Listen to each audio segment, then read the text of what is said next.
Good morning. Good morning, everybody. The morning show.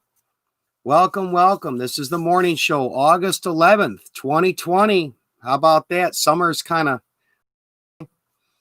I meant to come on earlier, right at 10 o'clock on the nose. However, I did have some internet server issues. There were some issues with YouTube, and I was a little late getting started, but some things are out of our hands and out of our control.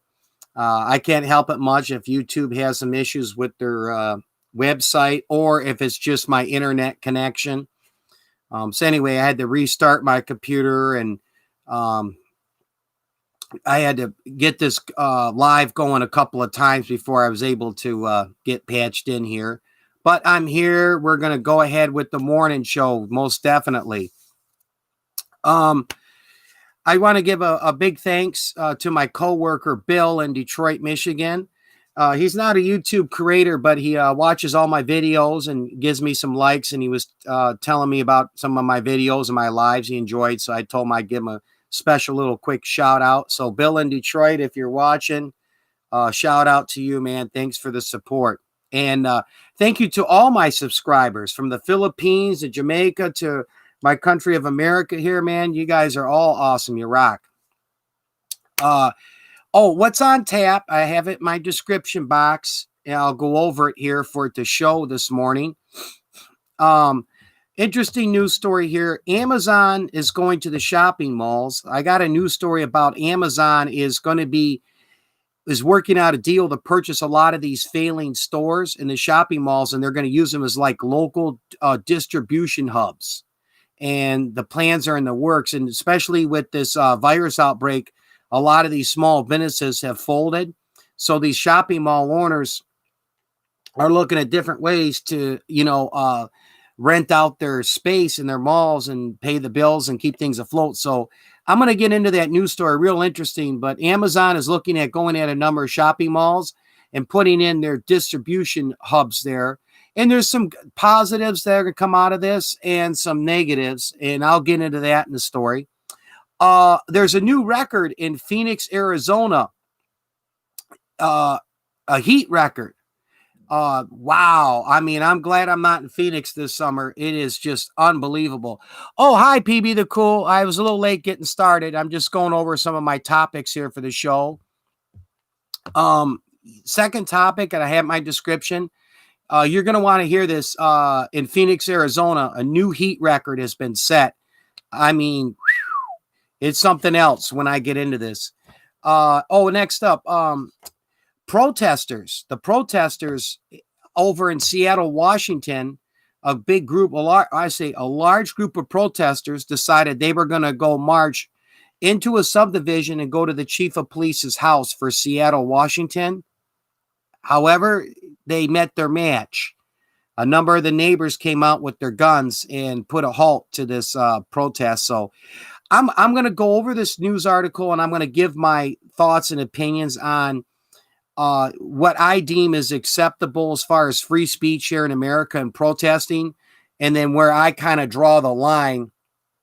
But yeah, this is an interesting article. These protesters were met with a group of armed citizens because they were going to go march on somebody's house, the chief of police in Seattle. So interesting story. We'll go over that. And another one is looting and unrest in Chicago. The city of Chicago actually raised their bridges and shut down some bus transportation and whatnot because there was another police incident shooting. And I'll go over the story and exactly the looting and what happened here in downtown Chicago. And then this is an interesting story from a website. 10 dangerous hobbies that your insurance rates will go if you're involved in. Your life insurance, if you have term or full life insurance, or your rates will go much higher if you're involved in these hobbies, and then they're deemed as real dangerous by the insurance companies. So I'm going to go over this. It's pretty interesting. And to end, I did think of a topic here at the last minute. It is, where is it here? It's car accidents I have here. Let me pull this up. Yeah, car accidents.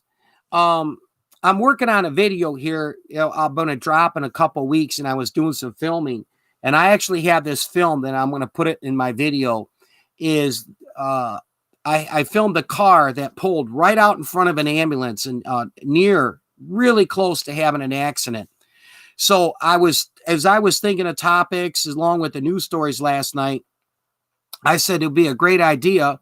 Uh, I'm going to talk about some car accidents in my lifetime that I witnessed, and as well as I'm going to talk about one accident I was involved in, and I would love to, as I get more people that come on the live here, hear from you guys, either an accident you were involved in or an accident you witnessed. So, at any rate, that'll be a topic. And my last topic here for the show, this is a good one you're going to want to hear, and it's going to be on a really good positive note. The Pablo Morales comeback kid story. He was an Olympic swimmer, and the adversity that he had to overcome to win a gold medal is a pretty amazing story. Yeah, PB the Cool. I have some really interesting stories. I'm in my 40s, and there's a few accidents that I know of. I'll never forget, and I'll still remember them 20 years from now if I lived to 60, 80 years old. But what I saw, the ambulance was coming this way, and the car was here on a street that turns out. Well, he had the green light, and so the car at the last minute cuts right in front of the ambulance. Ambulance jams on its brakes and hits its horn. I have it on video because I was well behind the ambulance. I'm working on a upcoming video, bad drivers, and I'm filming aggressive drivers, distracted drivers, and just stupid drivers, that do stuff. And just setting the camera up in my car, filming my drive to work, my drive home from work, and when I go out once in a while, I might film for 2 days and get nothing. And then it's that one day I get 2 or 3 things that I film, but it's coming along. It's coming along. And I'm probably going to try to keep it like a 15-minute video, PB the Cool. But it dinged in my head last night. Some accidents that I remember, as well as one accident I was involved in, would be a great topic for the morning show. So I'm going to have that as something to talk about. Oh, last thing I'm going to talk about here on the morning show is the Pablo Morales comeback kid story. What Pablo Morales achieved and what he pulled off is just amazing.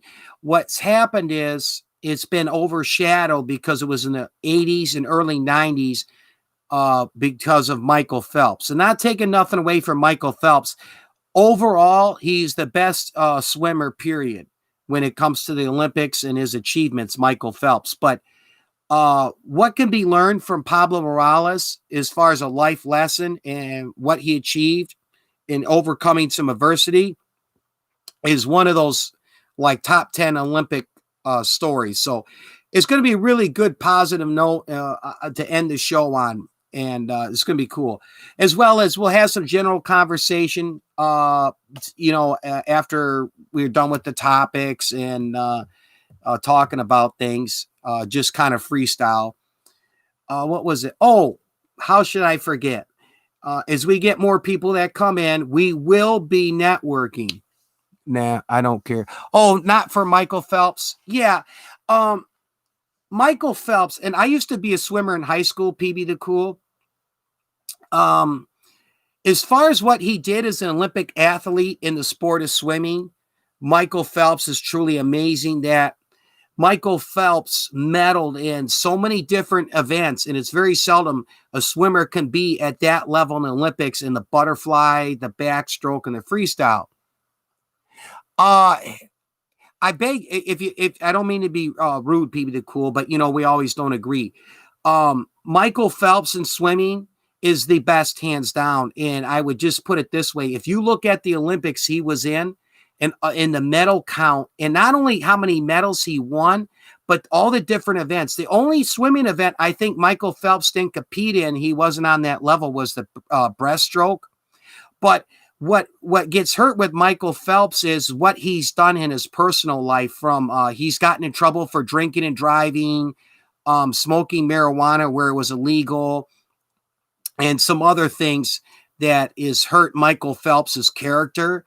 But it is an Olympic swimmer.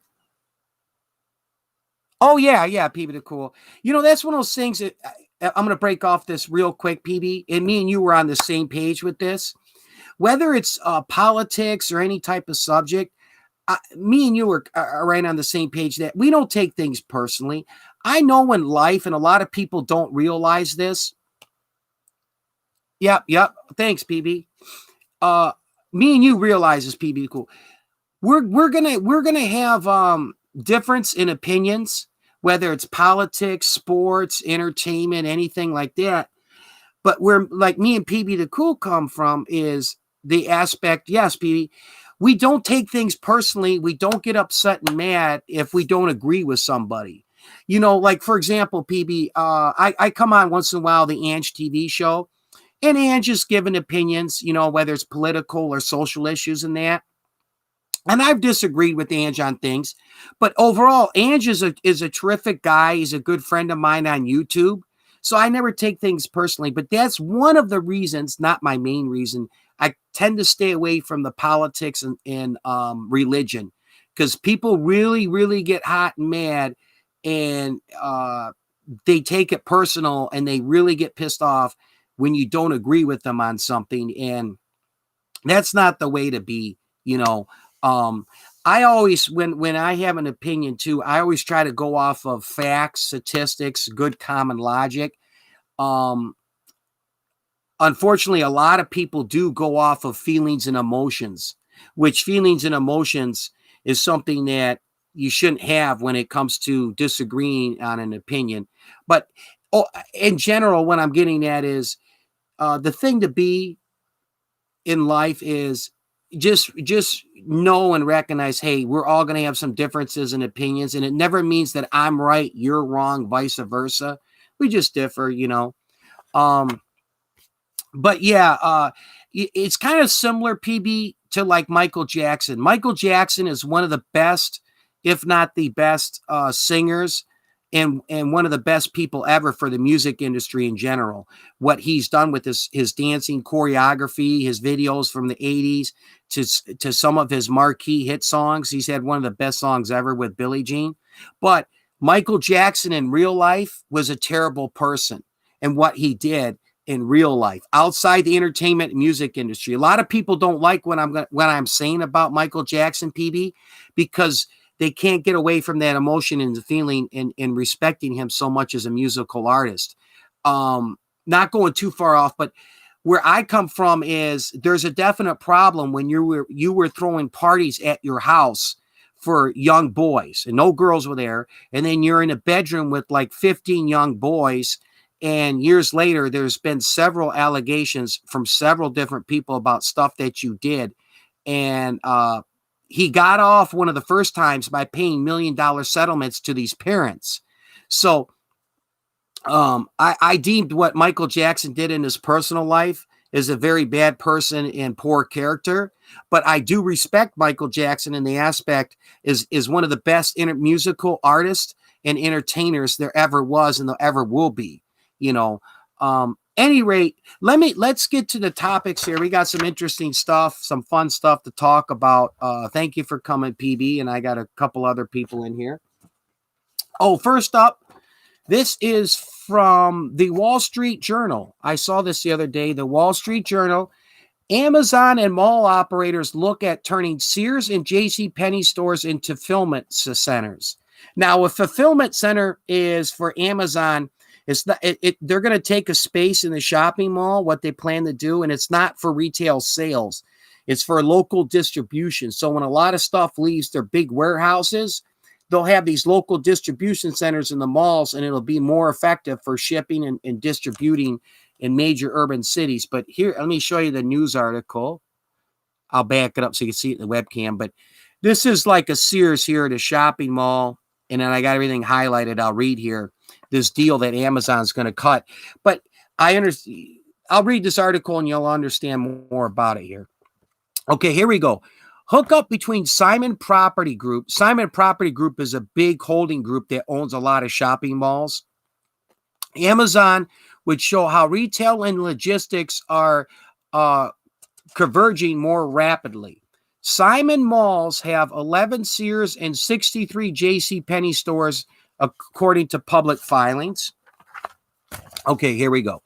The largest mall owner in the United States has been in talks with Amazon.com to take over space by ailing department stores. Simon Property Group Incorporated has been exploring with Amazon the possibility of turning some of the property owners' anchor, meaning like not doing well, department stores into Amazon distribution hubs. According to people familiar with the matter, Amazon typically uses these warehouses to store everything from books to sweaters, kitchenware, electronics, until delivery to local customers.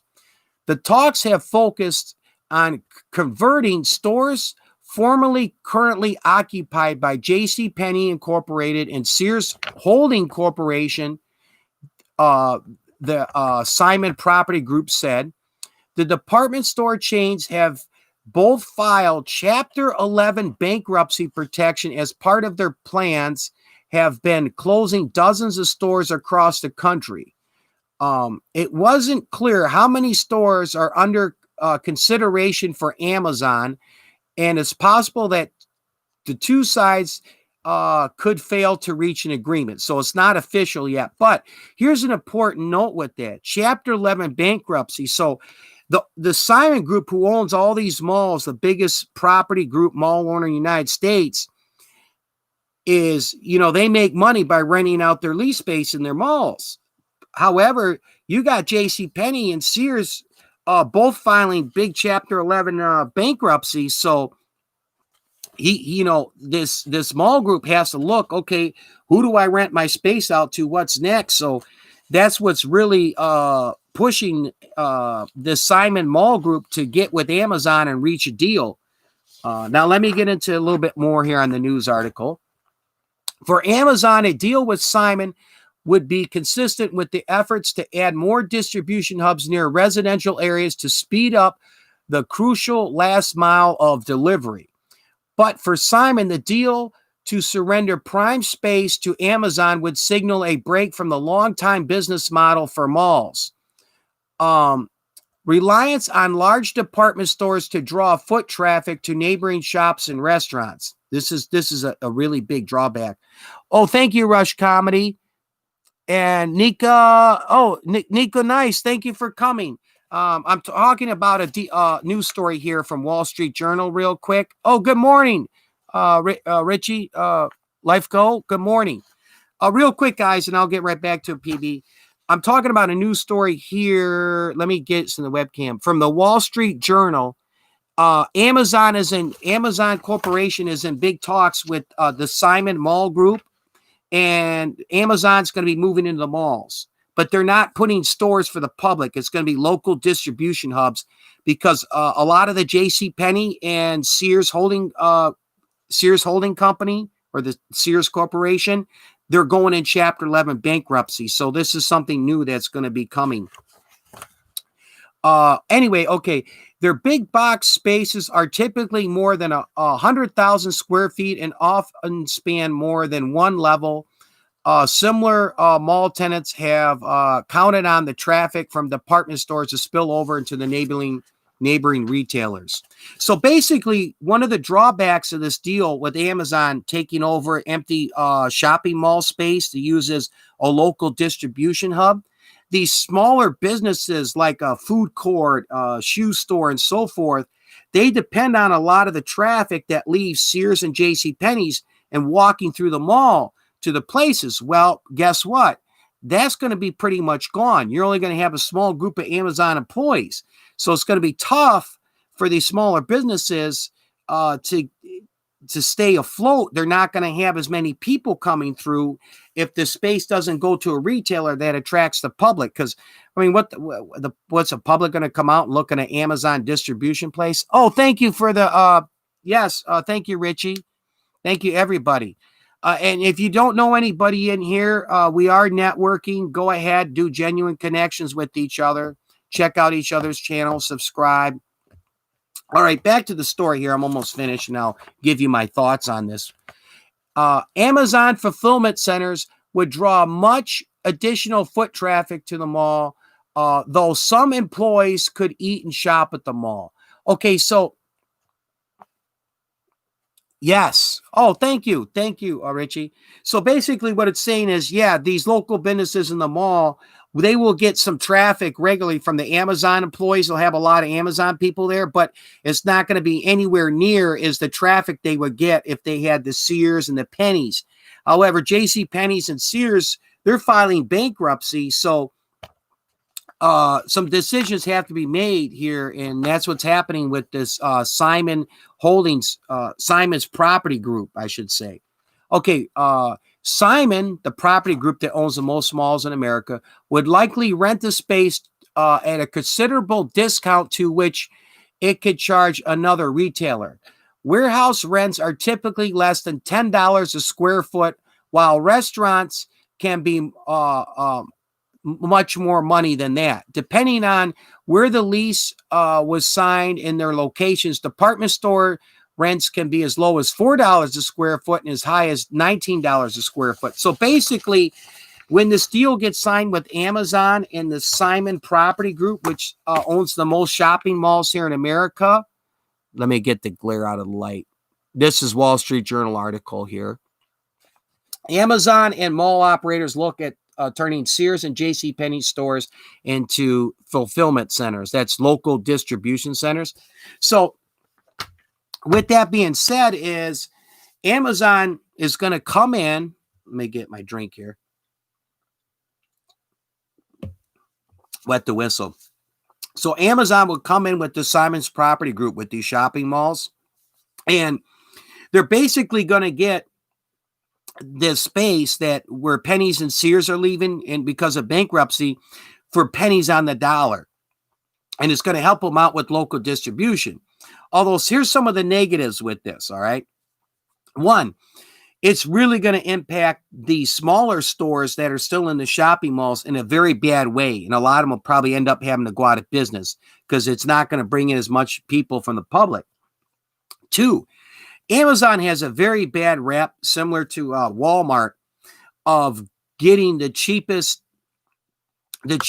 place possible as far as location and taxes and then paying their staff. So Amazon is probably going to try to work this deal out with the Simon Properties Group, since Simon's Property Group needs to rent the space out, paying much less than what a shopping mall or a store in the shopping mall would have to pay. So it's, yeah, unfortunately, because this virus too, this is probably, it's hurting a lot of retailers big time, you know. Any thoughts on this news story? Then I'll move on if not. But yeah, Amazon's moving in the malls. It's coming. At changing times, you know. Changing times. It's just like something similar. I remember when I was a kid in the 80s and 90s, like all the shopping malls, as well as like outside the shopping malls, used to have a lot of music stores. And a lot of the music stores now, like where they used to sell CDs and records and that, it's almost dead. I think the last ones I remember was FYI. And then, like, if you go to Walmart or Target, you might find some music. Where am I here? Okay, next story. Here we go. Oh, this is a good one. The city of Phoenix, Arizona. A record nobody wants. Phoenix, Arizona sets a new record for the most days at over 110 degrees this summer. 110 degrees. The most days. They surpassed the most days. And this is August 10th, 2020. And this is, Arizona Republic, I guess was the news source here. I got this through, I believe, MSN website. This is let me get this picture in focus here for you. Okay, this picture, I'm sorry, it's in black and white. This is an airplane, and this is not smoke around the airplane.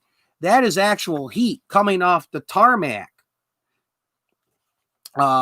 Where I'm in Detroit, just before I get to this, it was, I think in 2018, right around the 4th of July, we had I think 3 or 4 days where we broke over 100 degrees in a row, where we were 102, 104, 103. And when you get over 100, I went out to my old apartment complex. Oh, okay. No problem. Thanks. Welcome back, PB. I'm now talking about a news story here. A new record's been set in Phoenix, Arizona, and they surpassed the most days of over 110 degrees Fahrenheit. That is hot. And I'll get into how many days here.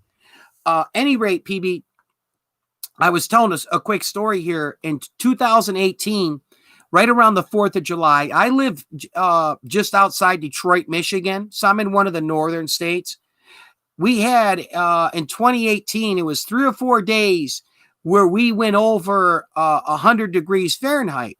So one of these days, I think the day before the 4th of July, or 2 days before, I went out to my old apartment complex where my swimming pool is. And I went in the swimming pool, and it was like a freaking bathtub. I mean, once it gets over 100 degrees. And that's one, that's something I think about when I look at this news story. At any rate, let me get into it here. What's going on in Phoenix, Arizona? This is kind of interesting.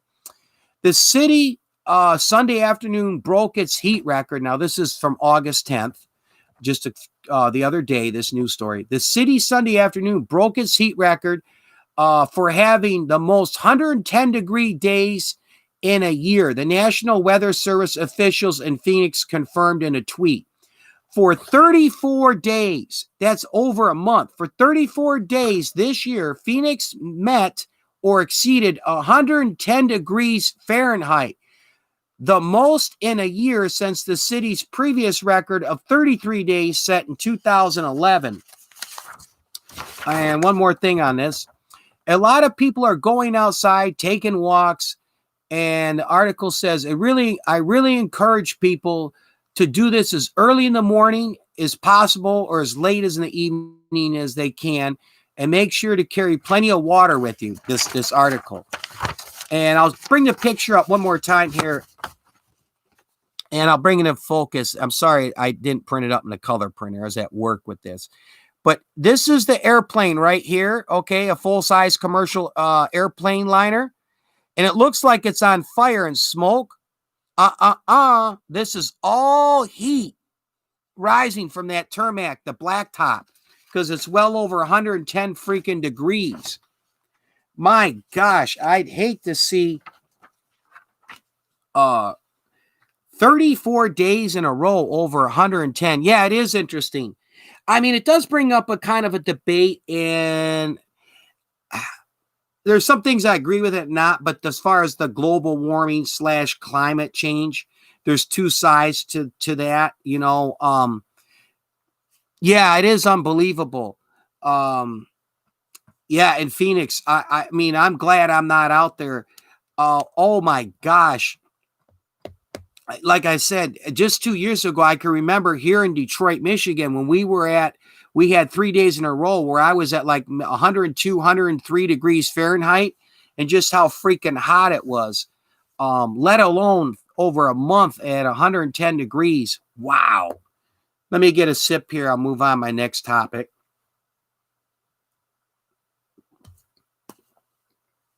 Okay, here we go. Okay, this is, I'll get my little sheet here. Okay, protesters are marching on the chief of police's house in Seattle, Washington. And they were met by armed neighbors. I mean, and this is from king5.com. It's a news station, and I got it off their website out of Seattle, Washington. So, and I got a picture in here. Yeah, here's a picture of it in black and white. Again, I printed this up at work. But the people behind these vehicles are the neighbors, the people that live in the neighborhood. And they came out with their guns when these big group of protesters were verging on their neighborhood to go outside the chief of police's house, her residence. Okay, let me get into this. I'll read this to you, and then we'll have a discussion on it, and I'll get your thoughts and opinions, and I'll give mine. Okay, here we go. Oh, this is from August 4th, 2020. So, not too long ago. Seattle Police Chief Sharman Best is her name, said a large group of aggressive protesters targeted her house late Saturday night in her county. In a letter to the Seattle City Council, Best said her neighbors were concerned by the group, but they were successful in ensuring the crowd was not able to trespass or engage in illegal behavior in the area, despite repeated attempts to do so. This is what the chief of police is saying for Seattle. Let me finish reading this. Okay, Best, who is the Seattle, Washington chief of police, urged the city council to stand up for what is right and asked council members to call for an end to these tactics used to target elected officials and civil servants. Now, on the other side of the argument in the news article here, the protesters that were there that night disputed the chief of police's letter to the city council. They said they disagree that they were aggressive and insisted. They said the aggressors were the neighbors that came out with their guns to stop them from protesting to the chief of police's house. And the protesters, their response is this: all we were doing was walking, and then we were met by people with guns. I don't know who the aggressor is at this point, but I don't think it is us. This Nicole Gadia, she's speaking on behalf of the protesting group, and the demonstrating protesting group's called Everyday March. And I'm going to give my opinion in a minute. Here we go. This is kind of a good focus. Again, this is where the truck and the SUV, and these are the group of neighbors here that are blocking off the street from these large group of protesters verging on the house. Now, this gets into a couple interesting issues here, okay? Is we have, on one hand, freedom of speech, freedom of assembly, and that is the constitutional right for anyone to be able to get together as a group and protest something, whether it's a social issue, political issue, anything, that is a constitutional right and freedom in America. Now, on the flip side of this, with this story, you get into what's illegal activity. Rioting, looting, those are types of legal activities that sometimes come from protest, okay? And I'll get into my next story with Chicago. But when you threaten somebody, now you step the line from that constitutional freedom and right of freedom of speech and assembly. And this is my personal opinion on it, is I have an issue with when you have a group of protesters and they're verging on somebody's house. I don't agree with that as far as being a protected free speech. For example, there was about 4 years ago, one of these talk show hosts on, Tucker Carlson with Fox News, similar to this news story. There was a group of protesters that surrounded his house, and his wife was home alone, and they had to, she called the police and locked herself in the house, literally surrounded herself. And to me, that doesn't come across as protesting. It comes across more as a lynch mob when a large group of people verge on someone's personal residence, even though she is a chief of police. Now, if these protesters were marching as a group on City Hall, or let's say the Seattle, Washington police headquarters building, something of that nature, I totally support them, and they're right. Whether I agree or disagree with what they're upset about with policing in Seattle and policing in America, it didn't get into the exact details of the reasoning why. But yeah, when some large group of protesters. Oh, thanks for coming. Good vibes. Thank you. I'm talking about a news story here. These protesters took it upon themselves, a large group, to march on a chief of police house. Oh, thank you, PB the Cool. Thank you. So anyway, wrapping this up, when a large group of protesters decide to march on someone's house, whether they're a local politician, their chief of police, some celebrity that's in the news for something he or she did really heinous or wrong, I have an issue with that, and I don't feel it's protected free speech and under the constitutional right, the first constitutional Bill of Right, freedom of assembly and freedom of speech. That to me crosses the line where now you're threatening an individual or an individual's family and marching on their house and standing outside their home, and I don't think it should be tolerated. So this is one of those rare exceptions. Actually, I support what the neighbors did, the people in the neighborhood that came out with their guns and their vehicles and blocked off the street and kept these protesters from coming into their neighborhood. I'm all for that. If a group decides to protest and march to someone's house or in a residential neighborhood on somebody, that to me is definitely, now you're crossing the line and you're threatening people or a person. And I don't support that. Now, anybody who wants to march and demonstrate outside a public building, public place, you're on the public streets, I'm all for that. But yeah, I understand where the people in the neighborhood came from. So yeah, it is an interesting article because you get both points of view, as far as our Bill of Rights and our First Amendment with free speech and assembly. And then also it comes into play, the right to own a firearm and defending your property as well as people, in the neighborhood. So not much talk about it in the mainstream media. Gee, I wonder why. I have a little bias towards the media, and it's not just conservative or liberal; it's both. They really cherry pick the news topics that they want to talk about, and it gets into money and ratings. But that would be a good topic I might touch on in a future broadcast. Problems with the news media, and I'll keep it fair. I'm gonna go. I'm gonna go after both conservative and liberal, from Fox to CNN and NBC and all of them. But yeah, another topic, another day. One other interesting story here with the protest and what's going on. And thank you for coming. Good vibes and everybody here. Okay, City of Chicago. This is from August 10th, 2020. Associated Press, and I got off some website here.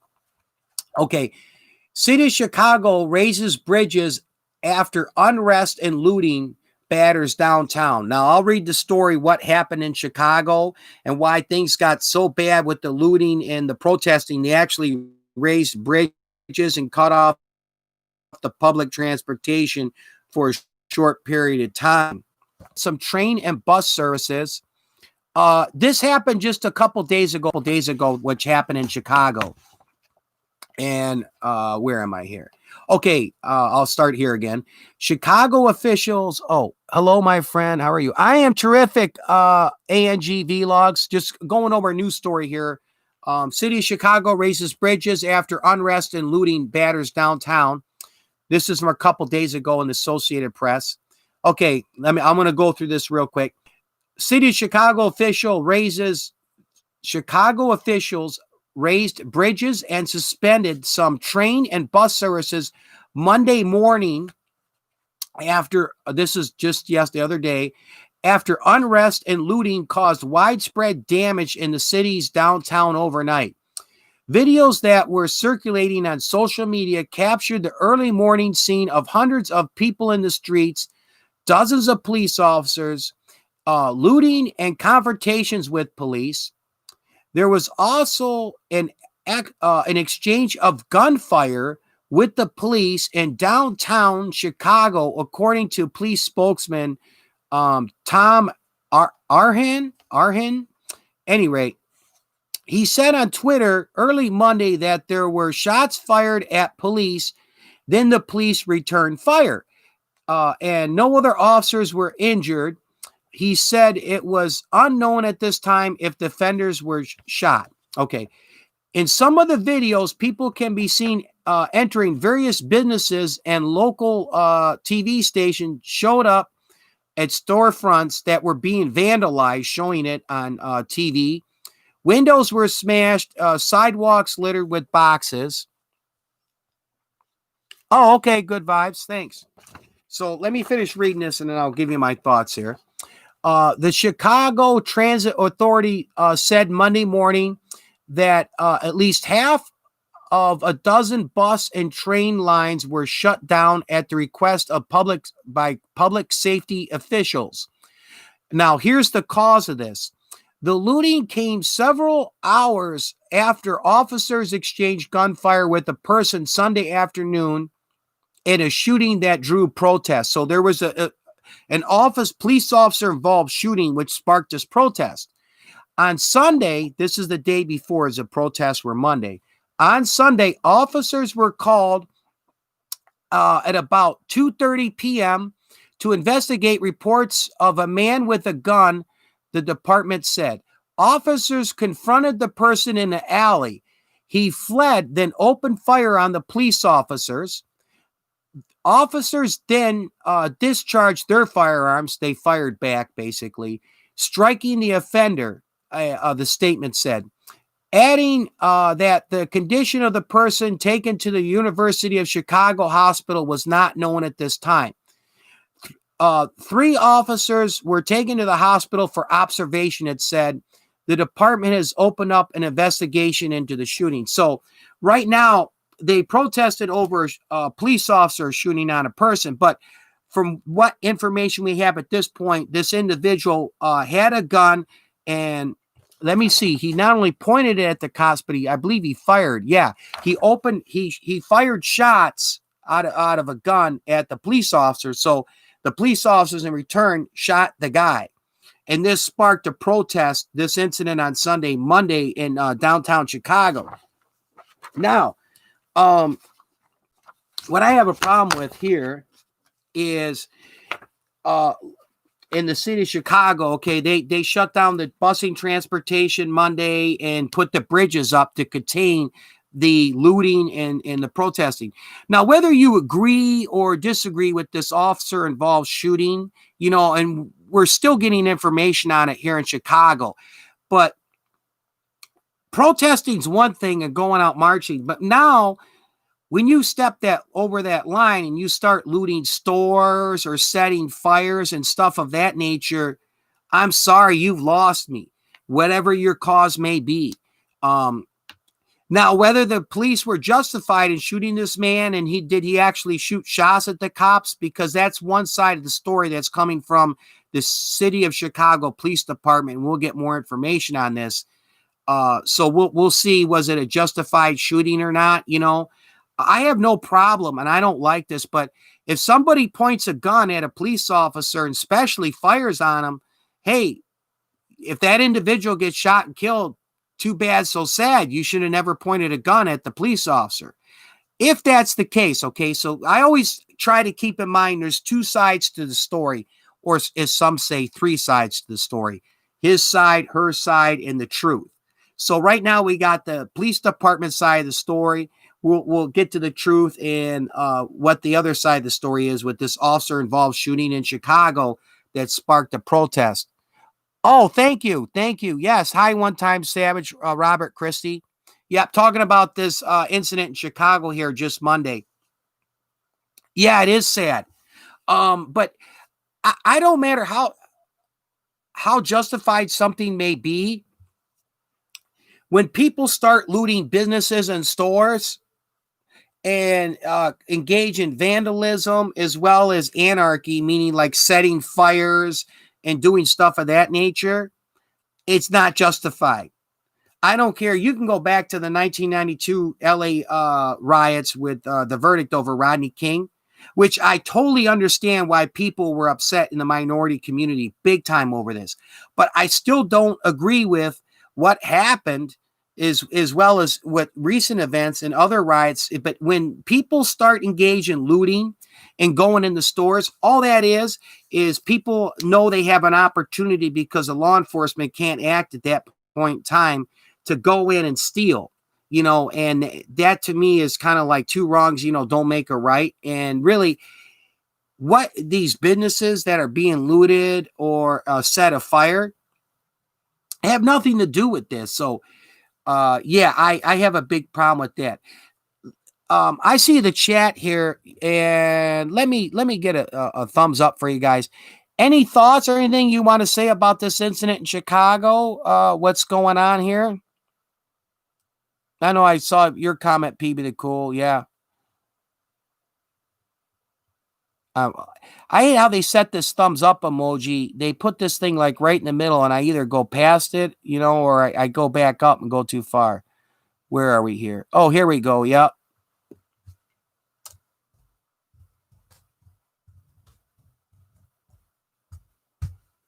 Oh, I wanted to say too. Oh, thank you for liking the stream. I appreciate that. Everybody, I appreciate the thumbs up. I'm going to take notes here right now. I got 3 people in here, but I'm going to go through here. I'm not doing a tribute video with my live, but what I am going to do, I'm going to go over to your YouTube channel. I'm going to grab one of your recent videos and I'll leave a comment. I'm going to do a full watch on it and I'm going to put it in my community center playlist.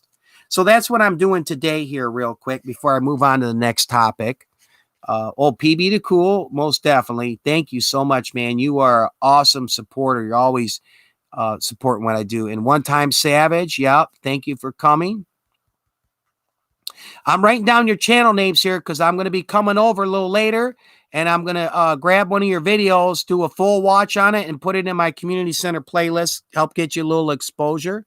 Oh, you're more than welcome, PB. You got it. Robert Christie. Okay, I'm just getting a few more that are in here. Robert Christie. I'm going to do some channel drops here too in a second. Just Good Vibes.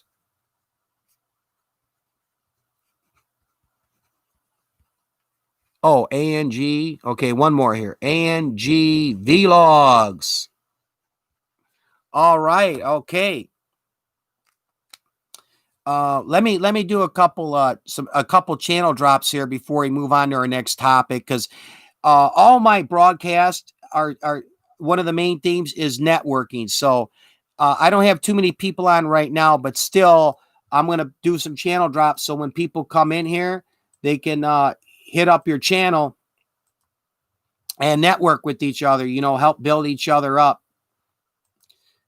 And that's, not only subscribing to somebody's channel. I know you heard me say this 1,000 times, PB, but not only subscribing to somebody's channel, but you want to watch at least one video on a full watch, the full video, leave a like and a nice comment. That's called genuine networking. I'm hitting the wrong button here. Dang it. Okay. Copy. All right, here we go. Channel drop coming up. Bear with me here. Boom. Okay, who else I got? One Time Savage. Let me hit you up here with the channel drop.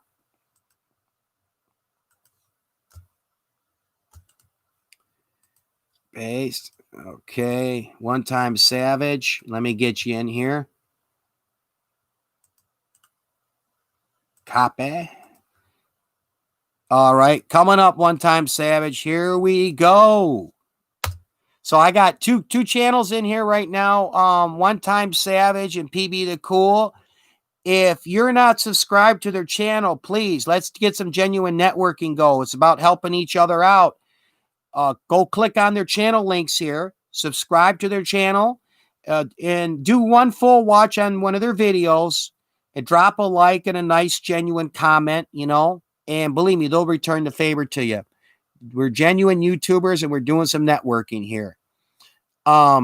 Anybody else, if you're here, I see 4 people in here. I got PB the Cool, One Time Savage. If you would like a channel drop, give me an emoji or say, hey, Ed, you're a jerk. That's my name, Ed. I don't care. Just make yourself known. I'll give you a channel drop right here. No problem if you'd like to network. So I'm going to be doing that, as well as, if you're here as well, I got you guys' names. What I'm doing today is later today, I will be grabbing one of your videos, putting in my community center playlist, and I'll give you a full watch. I'll probably hit up a couple of your videos and help you out with some watch time. Thank you, PB the Cool. Thank you. I might be doing a late night show either tonight, or I'll do another morning show coming up. I'll get that going. It comes and goes. Sometimes I hop on and a bunch of people are here, and other times I'm not. But either way, the show must go on. It's the morning show. Yes. Okay, moving on here. We're going to get into some more fun stuff. Okay, we got into the serious topics of what's going on in Chicago and what happened in Seattle. So let's lighten things up just a little bit. This is kind of an interesting story, news topic. I'm going to say it's not a news topic, but interesting information I got off a website. Oh, okay. Your new president. Oh, okay. Ralph's history. All right, let me do this here. I'm going to give you a quick channel drop, and I will go on your channel in the community center, and then we'll move on to this next topic. It's kind of an interesting topic here, and get away from the serious stuff going on. All right, channel drop coming up, and then I'm going to get into this 10 dangerous hobbies life insurance companies hate. This is kind of interesting here. All right, I'm going to get this channel drop here. 1 second. REFA history. Here we go. Let me get to your video section. Oh, no videos, but what the hell? I'm going to still give you a channel drop, my man. Copy. And let's put you in here. Presto. Boom. Channel drop right there. There you go. There you go. Thanks for coming back. Okay, here we go. Now, I just copied this off of this website right here, this list. This is kind of interesting, guys. And gals, if any ladies are here. 10 dangerous hobbies life insurance companies hate. Wow. All right, here we go. Here is a list of 10 dangerous hobbies that may have an adverse effect on your life insurance premium. In other words, make your costs go up. So, yeah, if you had term life, new videos by me 1 week. Okay, so you got some videos coming in a week. No problem. REFA history. Real quick, if you are not subscribed and connected to One Time Savage and PB the Cool, I got their channel links here. Go click on their channel links, hit subscribe. Then a little bit later after my live, go watch one of their videos in full. My contents is lost places. Okay, cool. Interesting. All right. I got you. So, okay, cool. All right. Yeah, I'll keep an eye out for history, your content on lost places. Anyway, let me go over this real quick. This isn't too long, so give me a second, and I am monitoring the chat window here. Okay, 10 dangerous hobbies life insurance companies hate. So, basically, this is the two types of life insurances are term life insurance and whole life insurance. A term life insurance policy is usually for people like my age or older, and it's good for like 30, 40 years, 10 years sometimes, and the premium will vary. Whole life insurance is a lot of times a policy someone will get. Oh, hello. Hey. I'm going to do a channel drop on you, Mr. Ballinger. If Ballister. I'm going to get a channel drop on you in just a minute. Let me finish this topic. So, whole life insurance is a life insurance policy people get when they're much younger, and they usually have it paid off in 10 or 12 years, and it's good for the rest of their life till they die, okay? However, certain things will affect insurance policies, like car insurance. If you've got a bunch of tickets, well, here in America, and a bad driving record, your car insurance premium is going to be more. Well, similar to that is with life insurance. These are 10 hobbies that if you're involved in these hobbies, your life insurance policy premium, as they say, will go up. Up. Okay, here we go. These are hobbies that will definitely raise your life insurance costs. Bungee jumping. Well, I can understand that. I'm sure there's a lot of accidents, and that's high risk on your life doing that bungee jumping. Number 2, if you're involved in the hobby of rock climbing or it says here basically climbing mountains, rock climbing or climbing mountains, that's something that's going to raise your life insurance cost. They consider it a dangerous hobby. So these are considered very dangerous hobbies by life insurance companies. I can see this one. Number 3, I got a list of 10 here. Skydiving. Number 4, racing. So I guess if you're involved in car racing, oh, you're welcome. I will give you a channel drop. Let me finish the list here, and I'll get back to the channel drop, guys. Number 5, hang gliding or wingsuit flying. Man, I'm telling you, that wingsuit flying, that is some really how should I say, adrenaline rush, risky shit. That's basically, it's a suit. It's not even like a hang glider or a parachute. It's an actual suit. People zip that damn thing on. They look like a freaking bat. And they jump off a large cliff or a rock, and they throw their arms out, and then the wind catches them. So they is like, let's say the top of the window here's the mountain. You jump off with this wing flying suit. They look like a bat. It's the air resistance that's coming up and slowing them down a little bit in the suit enough to keep them from hitting the ground and dying. But the very dangerous thing about this is it's tough to control sometimes exactly where you go. And there's been a lot of people killed doing this wingsuit jumping and flying because they go right into a tree or a mountain or a cliff, and then boom, they fall at the rate of gravity and die. Or they just get killed and injured running into a mountain. But yeah, that's a very dangerous, it's kind of adrenaline junkies in that wingsuit flying. Okay, what do we got here? Oh, piloting. Now, this is number 6, a dangerous hobby that will affect your life. Let me slow down. These are dangerous hobbies deemed by the life insurance companies. They consider very dangerous hobbies, and it affects the insurance costs. So, number 6, deemed dangerous hobby, piloting. Now, there's a special note with this. Commercial aviation is fine. So, like the commercial pilots with American Airlines and so forth, that's not deemed dangerous by the life insurance companies. But what is, okay, One Time Savage, thank you for coming. What is deemed a dangerous hobby is the private pilots. The private pilots. These are the people that get those pilot licenses and have those small planes. There's been several accidents. Probably the biggest one that I know of was President John F. Kennedy's son. I think it was back in 1999, and I remember being at a bar when this happened. He just got his pilot license to fly these small planes, and he wasn't that skilled, and he left later in the evening because stuff was going on, and he crashed his plane and he died. So yeah, deemed as a dangerous hobby is piloting these small planes at number 6. Number 7, this is interesting, deemed a dangerous hobby, hot air ballooning. Now, I've been at some of these these fairs and places where they've had these hot air balloon shows, and I've seen them up in the air. I guess what could be considered dangerous or deemed with that is, if anything goes wrong, that whole big ass balloon is all relying upon those 2 big things underneath, and it's basically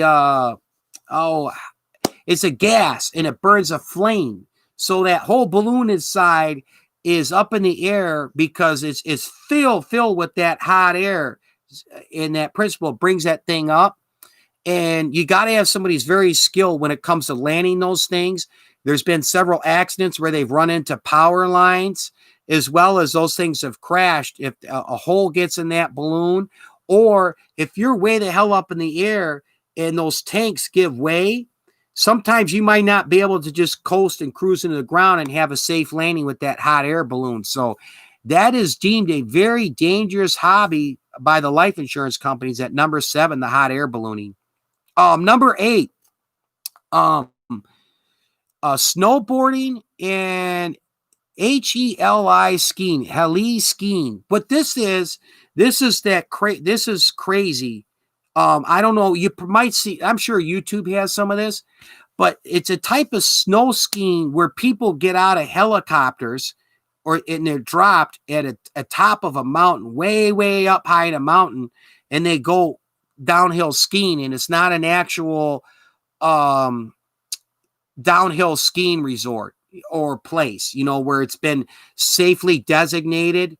They just go get dropped off somewhere in a mountain and go skiing down there. But anyway, that and snowboarding, downhill skiing, snowboarding is deemed a dangerous hobby by the life insurance companies at number 8. 2 more.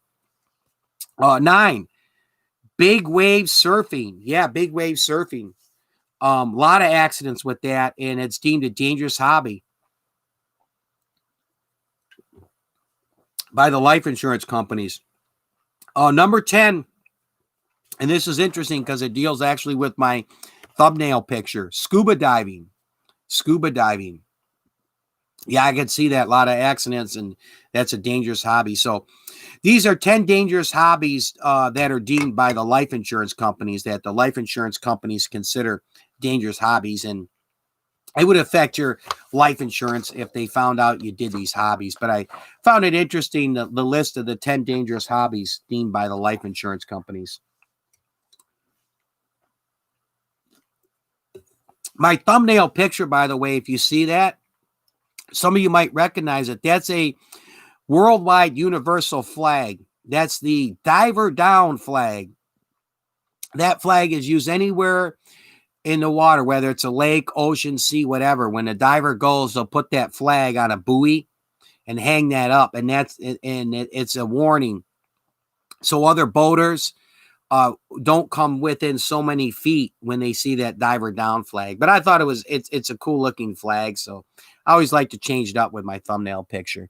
Okay, before I get to my next 2 things here, let me do. I got a channel drop coming up.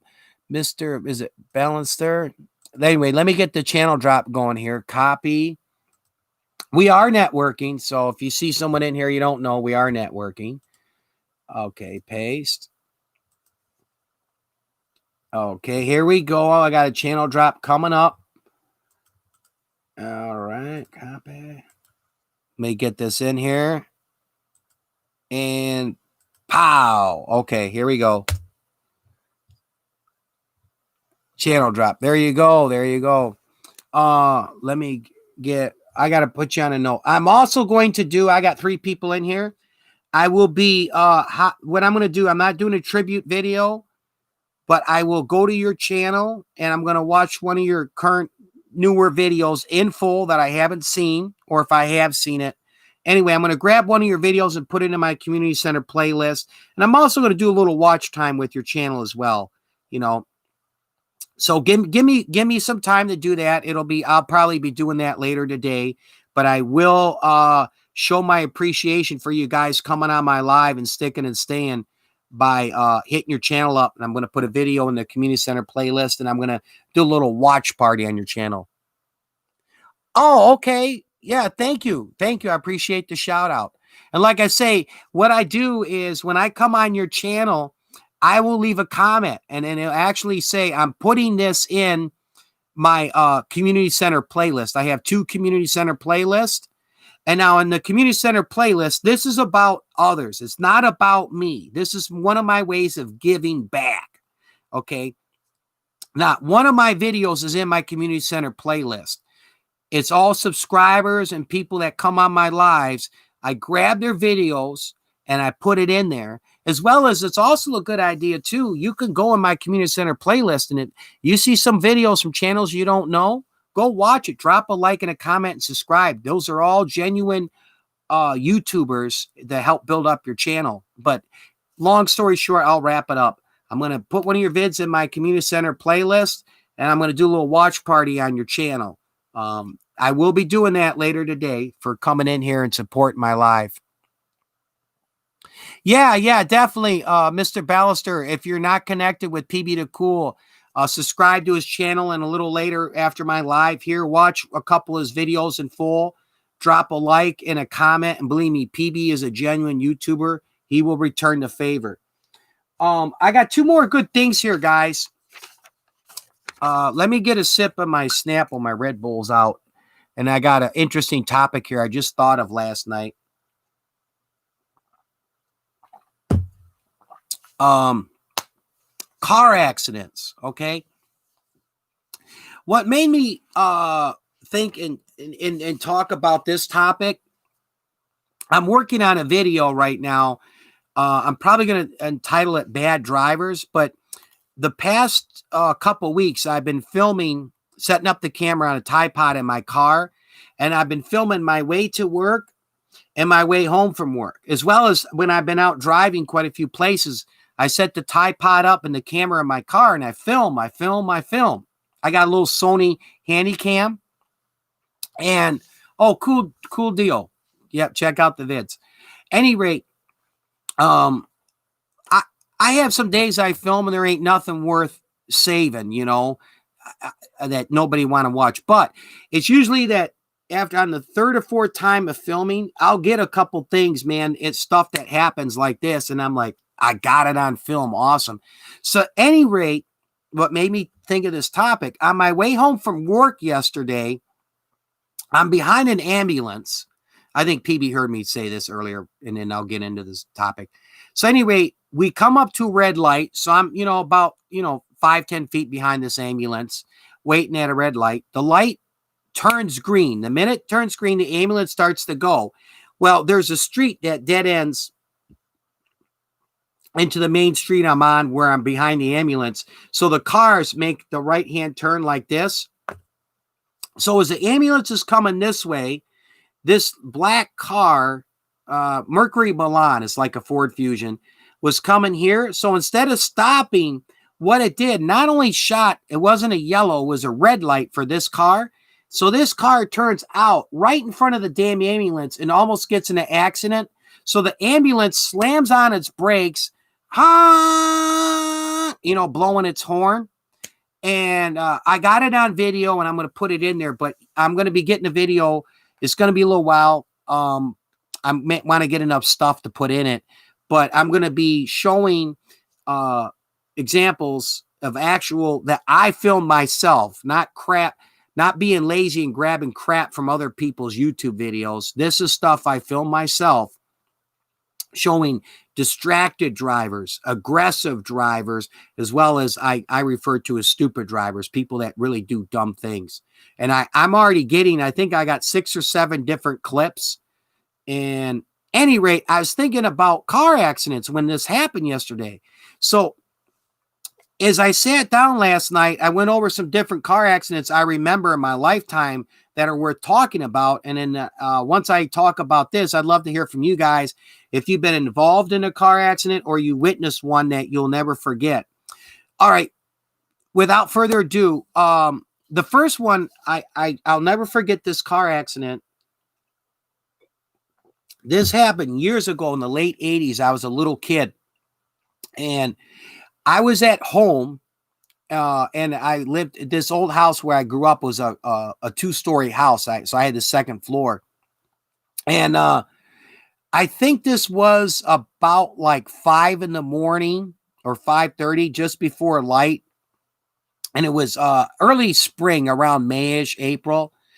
Any rate, I hear this loud boom. I mean, like a loud boom. I thought, something blew up. And any rate, what happened was my next door neighbor, their garage is attached to their house, and kind of comes out as a brick house.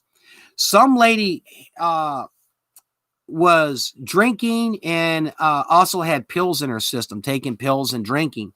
So it was raining out that morning, and she lost control of her car and ran the car up my neighbor's yard, up the grass, and ran her car right into their freaking garage. And she crashed her car Oh, good morning. Good morning. Oh, the Philippines. Oh, yes. Yeah, Philippines 12-hour difference. You're 11:39 p.m. basically over in the Philippines. Thank you for the thumbs up. Uh I'll get you a channel drop in a minute. I'm on a topic right now talking about car accidents. Back to the story. So this car, the lady's driving it. She's under the influence of alcohol and had some pills in her system. I was involved. Oh, wow. Okay, Real Ralph. Thank you for coming, man. Real Ralph. Yes, I'm going to do a channel drop for you, and I'm going to hook you up and put you in the community center playlist. Right now, I'm on a topic talking about car accidents, and then I'll get with you guys. I've just got a few here listed. Um, yeah, I was involved in one myself. So anyway, let me finish the story. And this is when I was a little kid. We're talking late 1980s. So this lady who was drinking and had pills in her system, she ran her car up the grass and crashed into my neighbor's garage attached to their house. And what's even worse than this, she took her car and went right through the bricks. I mean, busted up bricks and smashed her car into the garage and pushed one car that was parked against the wall into the other one. And unfortunately, one of the sad parts here is my neighbor. They have their oldest son was in the United States Air Force, and his pride and joy was he had a like a vintage 1960s Mustang convertible. Was a sharp blue color. I mean, nice rims, everything. He put a lot of money and time and love in this Mustang. This lady nailed that freaking Mustang and pushed it in the other car because she was intoxicated and lost control when it was raining out. It was real wet out in the streets and driving too fast. And she had, I don't know if anybody remembers these. You could probably Google them. But there was a car called, I think it was an AMC Eagle. It was like a car that was high up off the ground. It was like an all-wheel drive car back in the late 70s and early 80s. And that's what she was driving.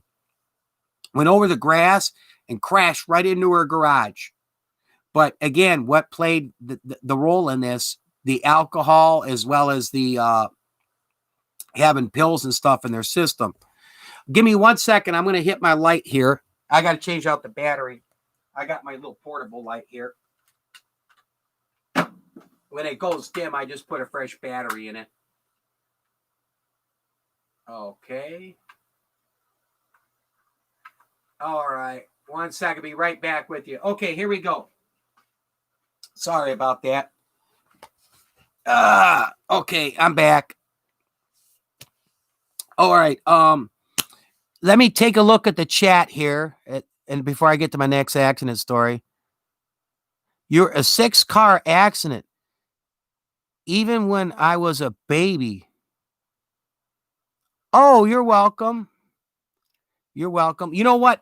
Before I get to the next one, let me do a couple channel drops here. Real Ralph and Mika Boo. Real Ralph actually did my Rocky movie challenge. That's drinking a raw egg. And it was fun. I had a blast doing it. In the original Rocky movie, real quick, there's a scene where Stallone, before he works out, he drinks like 3 or 4 raw eggs because that was a great source of, still is a great source of protein. Real Ralph, Mika Boo. Okay, 1 second. Copy. I'm going to get your channel drop in here. And Real Ralph, if you're not connected, you could check out. I put the links in here for PB the Cool and One Time Savage.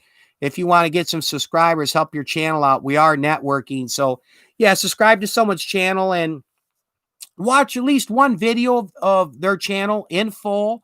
Leave a like and a genuine comment, and they'll return the favor. Oh, you got to get to sleep. Okay, well, hey, I appreciate you coming last night. I had a blast on your live.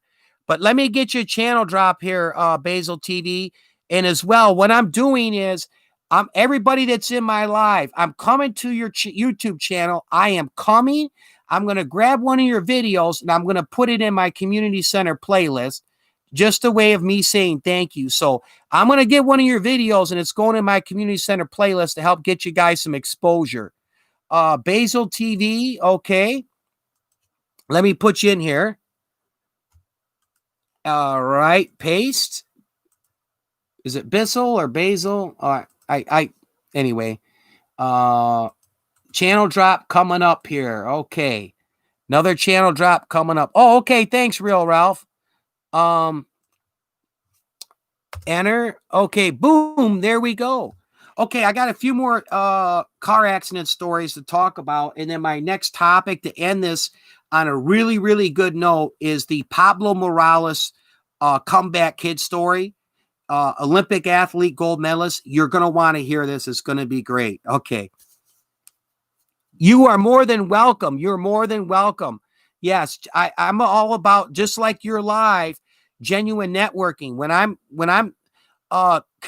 I'm connecting with people on your live, for example, real quick, I'm not just subscribing to their channel and then boom, I'm off and gone. No, I go on there. I do a full watch with their videos, and I leave a comment and I leave a like, because I look at it this way. This is my perspective real quick, and I'll get back to the accident topic.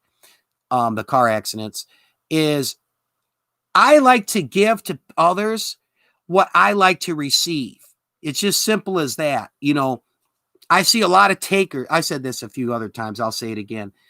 I see a lot of people on YouTube, whether they're doing lives or videos, they're takers. And one of the big secrets that the best public speakers know in the world, they go to TEDx, is the perspective, the mindset. You show up to give. You know something. You did something. So you're going to share something with somebody. But you have the right mindset. You will succeed, okay? And that's where I'm about being a giver, not just a taker. So that's why I always say we're networking, genuine connections. I'm not saying you got to watch and spend 2 hours on someone's YouTube channel with every freaking video. But when you go there, watch at least one video in full, give a like, a nice, genuine comment, and subscribe. That's networking. That's how we do it, for sure. Oh, yeah. I will come on there, and since you're here, let me write your name down. BIS. Okay, BIS ALETV. BIS. Let me just make sure I get this written right. BIS ALE. Yeah, I got you. Yeah, I'll just leave it at this. Because I don't want to be involved with false engagement. The Bissell TV, I will do a little watch party on your channel, okay? And I will let my presence be known. I'll leave it at that, all right? It might not be right away, but later today, I will do a watch party on your channel, and not only grab one of your videos and put it in my community center playlist. Okay, enough of the network talking. Let me get to, where are we here? Oh, back to this topic to finish up, car accidents. Okay. I got 3 more here, 3 more stories. This is another car accident I witnessed that I'll never forget. Real horrific. When I was younger, I went out with some friends, and we were bored. It was a Friday or Saturday night. So one of my friends said, hey, I know a spot in the city of Detroit where they, on Friday, Saturday nights, they do the street races. We can go down there and watch the street races. So we're all like young. We're like, oh, sure, what the hell? Let's go down. Let's watch the street races. So we get down there, and they got a parking lot a little ways down. It was like, some business anyway. So we parked in there, and some people were parked on the median, and it had like 3 lanes going east, 3 lanes, coming west. So we get in the median, right at where the races start. The 2 cars will meet right here. So we stand like right in here, and in the median's kind of, nobody's there down a ways. So any rate, they start street racing down this median, like a Camaro versus a Trans Am and so forth. So these 2 people come up for this race, and I'll never forget this. One car was it was a Trans Am or a Firebird, one of them. And the other one was like a Mustang. And in the Mustang, it was a guy and his girlfriend, I believe was his girlfriend, was with him or wife. We're in there. So, at any rate, the guy comes in the middle, just like you see in the movies.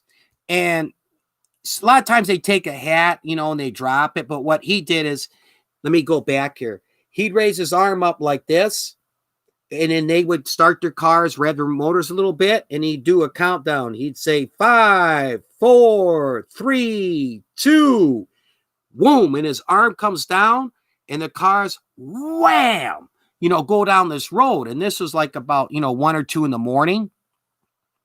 The dangerous part with this is there's side streets, where some vehicles, come out on.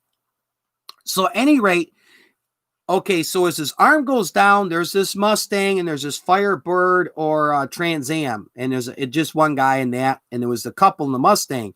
So the Firebird or that Trans Am, I'll just say Firebird. The Firebird takes off, boom, and the guy gets ready. The guy goes to take off in the Mustang, and it's a stick shift, and he messes up when he hits the accelerator in his Mustang to take off to race. And I could hear the gear grind. So either he didn't put the clutch in all the way, or he got the wrong gear there. And so at any rate, people start laughing everywhere that this guy in the Mustang messed up, when he was racing the other car. He messed up real bad. So what happens is the guy in the Mustang with his girlfriend, he's embarrassed. So he decides, he puts it back in gear, and he starts revving his car up. He gets it back revving up, and he starts burning the rubber on his rear tires with his Mustang. Well, he decides now all of a sudden that race was over. The Firebird clearly won. He hits it. Bam, hits the gas, Down about, I'd say 3/4 of a mile down the road, there was a few cars parked in the median. So this one car decides to leave after the Firebird took off, and it was one of these like Dodge Shadows or that Dodge Neon car, that small little car. So here's the median right here, and then here comes the Mustang like this.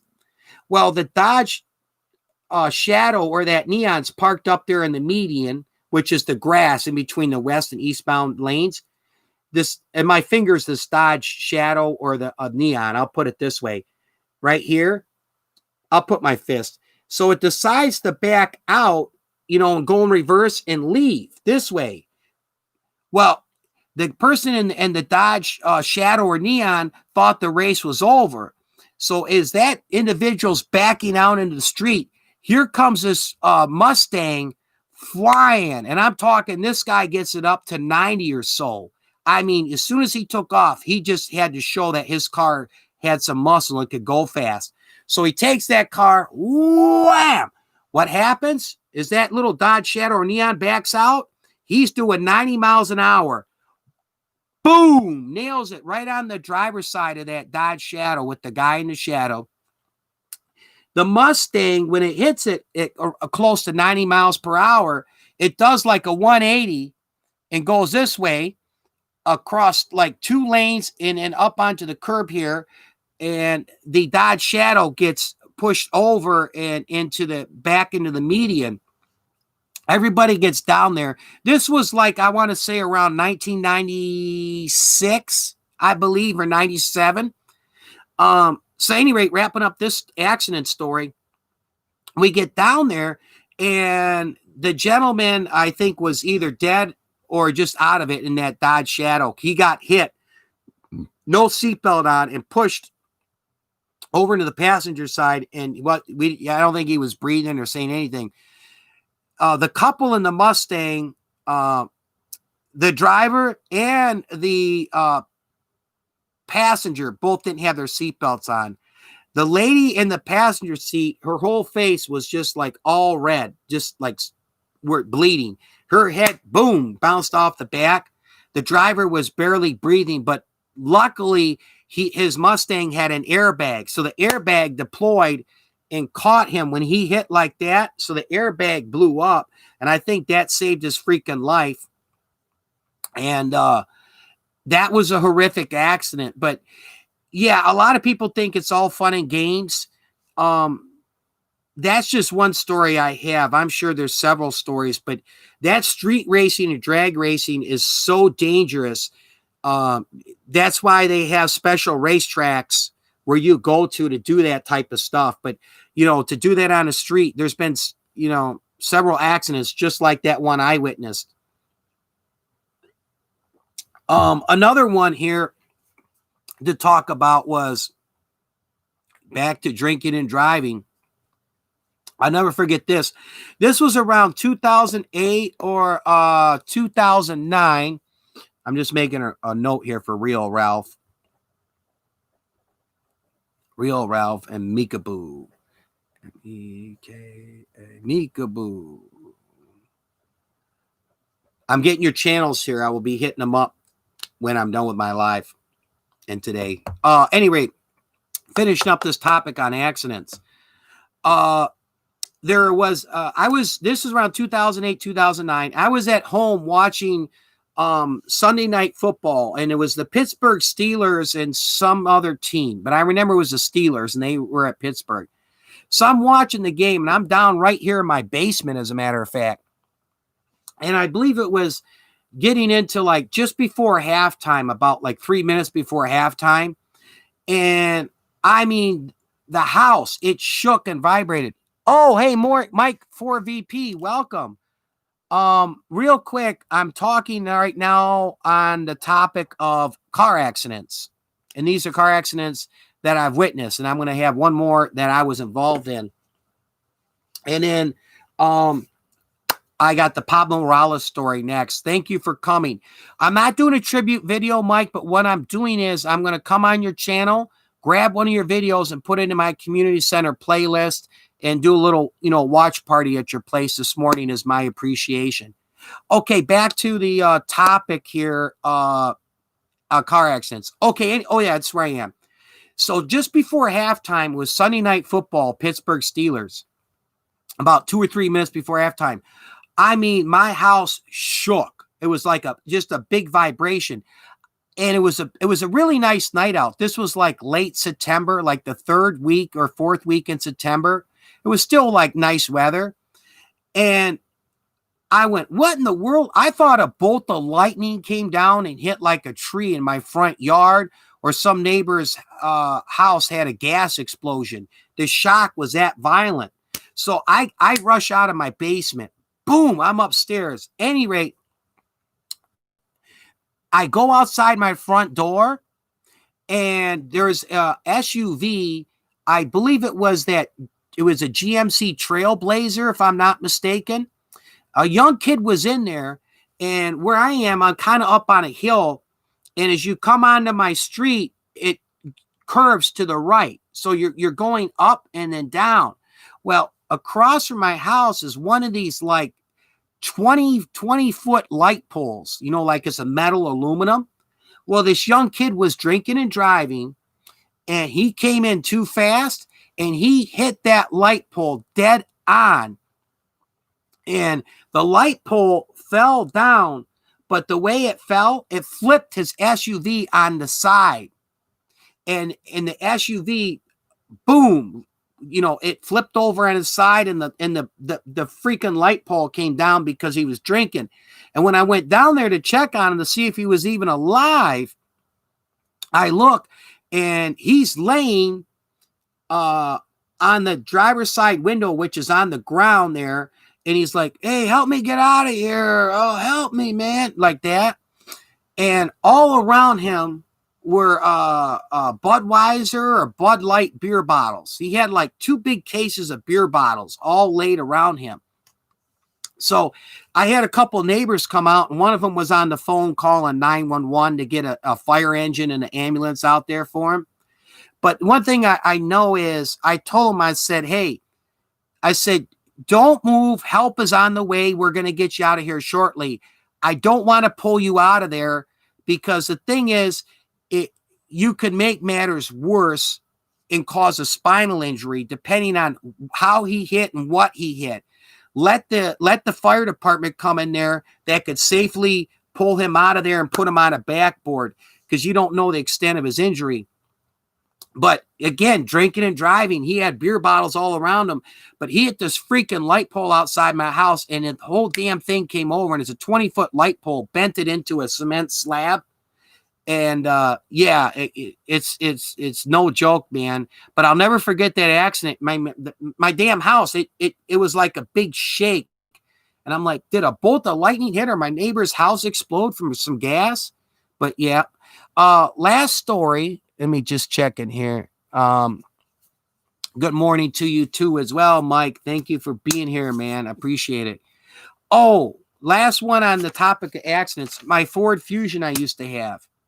I bought a Ford Fusion back in 2010. Snapple.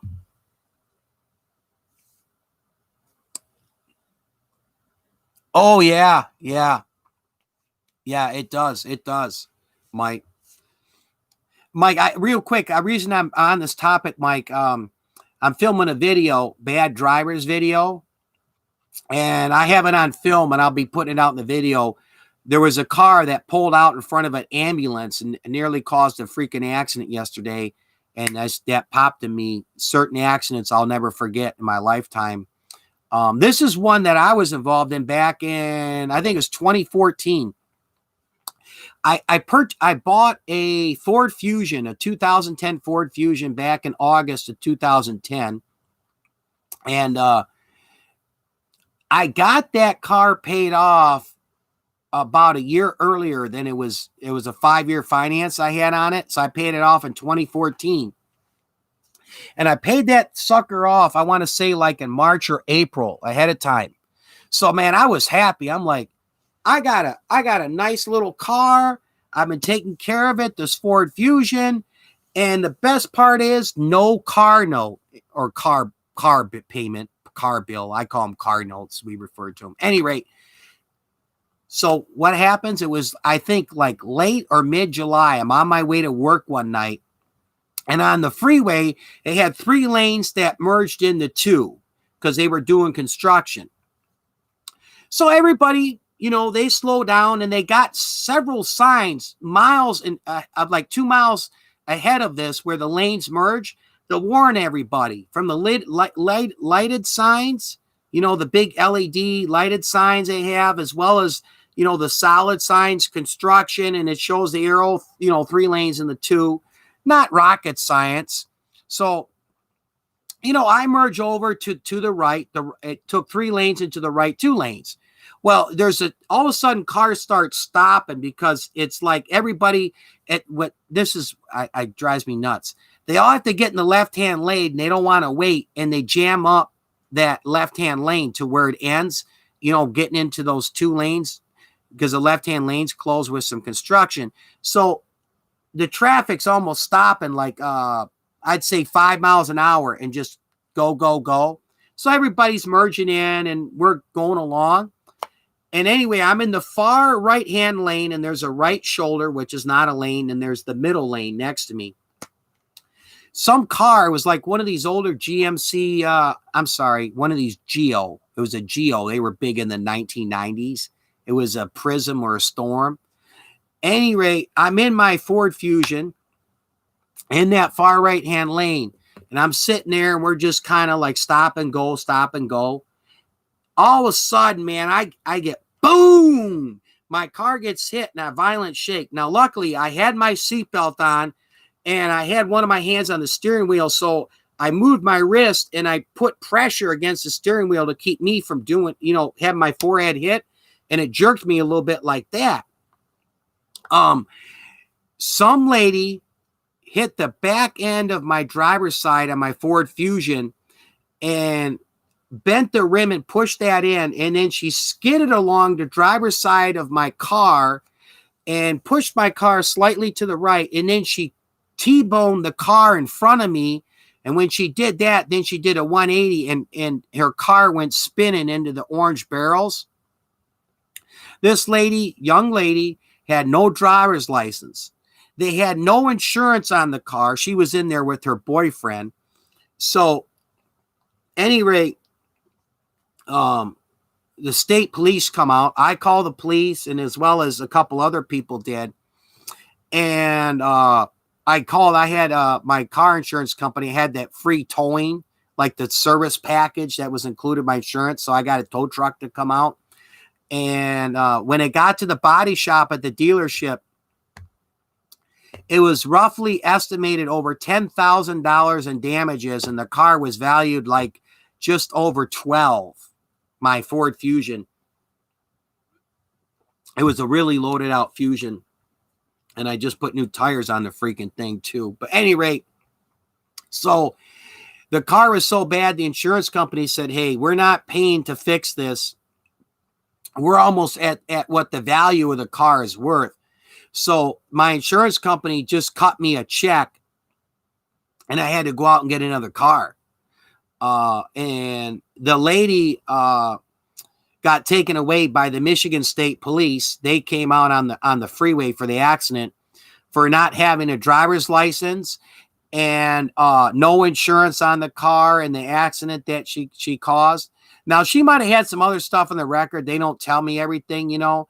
I suspect that she probably had a suspended or revoked license and was out driving, and she couldn't get insurance. And you don't belong on the damn road. But yeah, totaled my freaking car. Had to end up getting a new one, you know.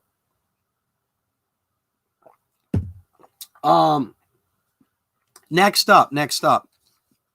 Oh, before I forget, let me do a couple channel drops here for you guys that just came in.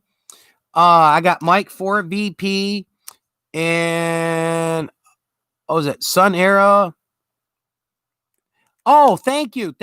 Okay, let me get a couple channel drops here. 1 second. And then I'll move on to the Pablo Morales story. The comeback kid, he was named. This is an amazing story about an Olympic athlete that won gold in the early 90s and the adversity that he faced and what he overcame. All right. Let me get Mike here. Don't forget, we're also networking. So if you see somebody in here that you're not subscribed to, go over and check out their channel. Watch one of their videos in full. Drop a like and a nice comment. And let's help build each other's channel up. Okay, here we go. Mike, I got a channel drop for you, buddy. There you go. Okay, thanks, Mike. I just did a channel drop on you. And this 23 SD23, I'm going to channel drop you. Just came in. 1 second. Okay. I'm not doing a tribute video with the live this morning, but what I am going to be doing is I'm going to grab one of your videos and put it in my community center playlist as a way of saying thank you. All right, one more channel drop coming up here. Copy. Okay, here we go. Okay, there we go. Bam. And thanks for still being here. If I see 4 people are in here, if you're here and you want a channel drop, I didn't get your channel drop, just put a comment in there or a one emoji, and I'll hook you up. We're also here to network with each other. Okay, let me get a drink of my Snapple, and you're going to want to hear this. I want to end my last topic before general conversation on something positive and really good. Okay, here we go. The Pablo Morales story, nicknamed the Comeback Kid. Pablo Morales was an Olympic swimmer. He was in the 84 Olympics and the 1992 Olympics and won gold in 92. Let me get into this here. Oh, yeah. I got you. I just did a channel drop for you right up above. Yep. And then I'm going to come over and I'll grab one of your videos, put it in my community center playlist, SD23. Okay, let me read this here for you and tell you about it. Okay. A 3-time medalist at Los Angeles in 1984, Pablo Morales was a dominant force in the men's butterfly. That's a type of swimming stroke event. Before retiring and then making a comeback in Barcelona in 1992 to become the oldest ever gold medalist winner in his event, which is the 100-meter butterfly, and he won that at 28 years of age in 1992. So Pablo Morales still holds the record for Olympic gold medal in the 100-meter butterfly, as the oldest swimmer to do it at 28 years of age in 1992. Okay, in 1984, Pablo Morales made the U.S. Olympic swim team, and he won gold in there was a couple relay events, which are like team events, but the actual individual event he competed in was a 100-meter butterfly, and Pablo Morales won a silver medal in the 1984 Los Angeles Summer Games. 2 years later, in 1986, Pablo Morales set a world record in the 100-meter butterfly at 52 seconds, 0.84, which is tenths and hundredths of a second, okay? In a swim meet event in Florida. Now, this wasn't in the Olympics in 1986. It was a swim meet event in Florida in 1986 between the two Olympics, where he set a world record at that time. All right, fast forward 2 years, 1988. Pablo Morales, he goes to the Olympic trials for the 1988 Summer Games, which I believe were being held in Seoul, South Korea. And ended up, unfortunately, Pablo Morales did not make the Olympic team. He had a bad race at the Olympic trials, and he missed out on the 1988 Olympic team. And by this time, he's getting into like 23, 24 years of age. So that's one of the really tough things with like track and field and swimming, other Olympic events. You could be the best there is, but it's one moment in time, man, like the Whitney Houston song, One Moment in Time. You get one moment in time in the Olympic trials to be able to get your butt on that team and have a chance to compete. So you could be the best in, let's say, the 100-meter dash or the 100-meter butterfly swimming event. But if you show up to those Olympic trials and you make a mistake or something happens, it doesn't matter. You could have set a world record like Pablo did and be the best of the best. There's no second chance. You're done. And same thing when you get to the Olympics. You could be the best in that event, but if you mess up one thing or something goes wrong, you don't get gold. Even though the guy or the gal who won gold, you might be better than, but you got to be better than that individual. And yes, thank you, Mike 4P. You have to be better than everyone else in that one moment in time in that race. So if it's a 100-meter dash, 100-meter butterfly swimming event, your moment in time, your best moment has to be at that point in time. It's not the NBA. We're not baseball. There's no 4 out of 7, baby. Very similar to the Super Bowl. You make a couple mistakes in the Super Bowl and turnovers, even though you're the way better team, and that other team could beat you for the next 5 games. But it only counts that one game, that one moment in time. So unfortunately, Pablo Morales setting a world record in the 100-meter butterfly in 1986 shows up for the 1988 Olympic swim trials. Oh, thank you for coming. Pablo shows up for the 1988 Olympic swim trials, okay? And he has a bad swimming event. Hello to you too. He has a bad event at the 1988 Olympic swimming trials and doesn't make the team. He's out. Oh, thank you so much for the thumbs up. I appreciate it. I'm talking about Pablo Morales' story, the comeback kid. Okay, so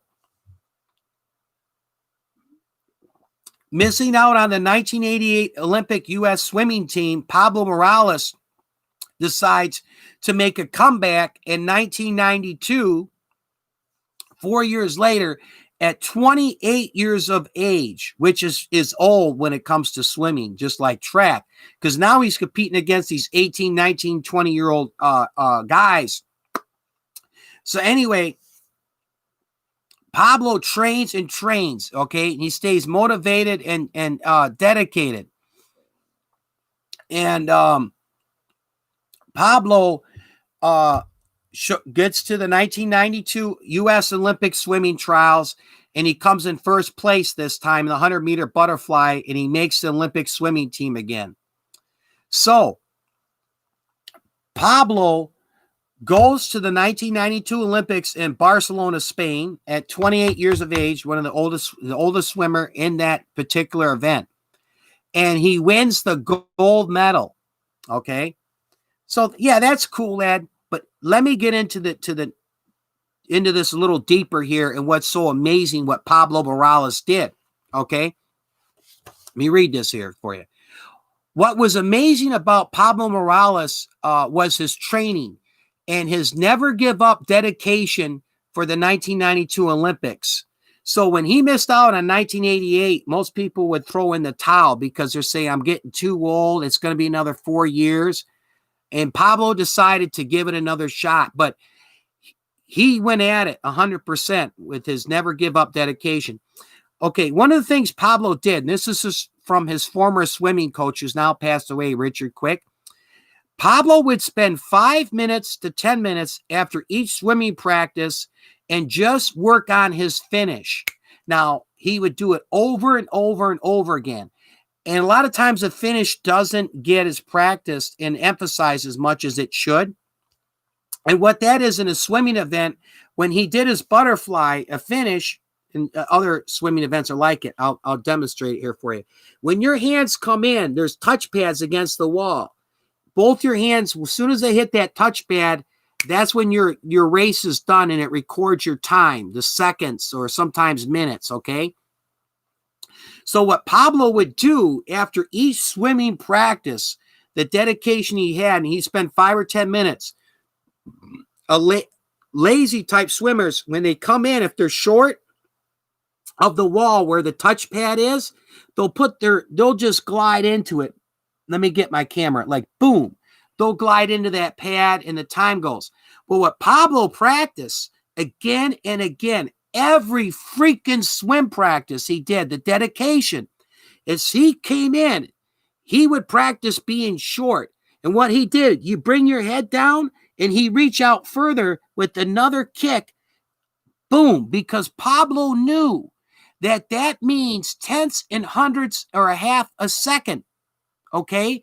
Versus somebody who will put their head down and just glide into it. Pablo practices head down and arms out and another kick with the butterfly because that meant the difference of a half a second, sometimes tenths and hundredths of a second, and they could be winning or losing that race. And Pablo had one goal in mind. He hasn't got the gold medal. He missed out in 88 and he got a silver in 84.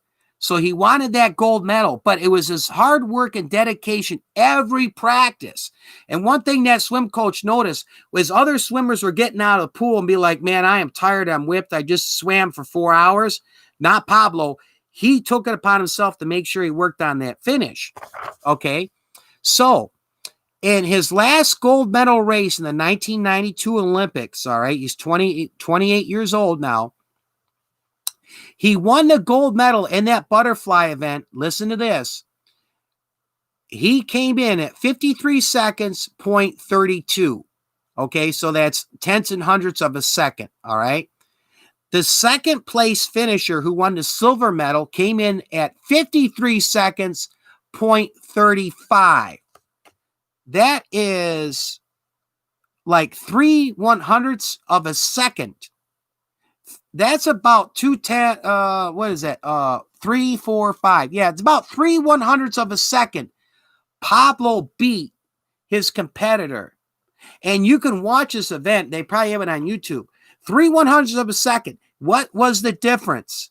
The difference was day after day after day after day of training for this gold medal. Pablo Morales, he worked on that finish and the dedication where he knew when you come in, he didn't want to just do that glide. He wanted that extra kick and bring his head down. But not that you got to understand everything about swimming. You might care less about swimming. It's about that day after day dedication and going that extra mile. And that made the difference of him getting that gold medal he wanted all these years versus his competitor that got the silver. So, I mean, it was amazing. But this is something I want to hammer home to you. Here's a great quote. I guess a lesson here, you know. His swim coach, Richard Quick, who has now passed away, he's coached several different Olympic swimmers in the 80s and 90s. He did a seminar, and it's on YouTube. And he said this, and he used this Pablo Morales story as he coached Pablo Morales. Listen to this. Little things done consistently well are far more important than the spectacular done once in a while. Again, little things done consistently well are far more important than the spectacular done once in a while. So in life, whether you know it's a sport, your job, whatever, that practice and dedication of doing the little things consistently well and making sure they get done well is going to pay off much more than having something that's spectacular done every once in a great while. Now, a lot of times when someone does something spectacular, yes, that gets recognized and noticed and remembered, but how you achieve a lot of things in life and being good at what you do, whether it's work or a hobby,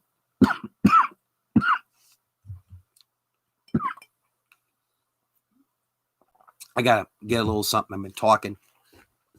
A lot of times, and this is what Richard Quick, the swim coach, is referring to with Pablo as an example. It's doing those little things consistently that will pay off and make you more successful at whatever it is versus that one spectacular moment that's done once in a while. And what was it that Pablo was doing, the little things?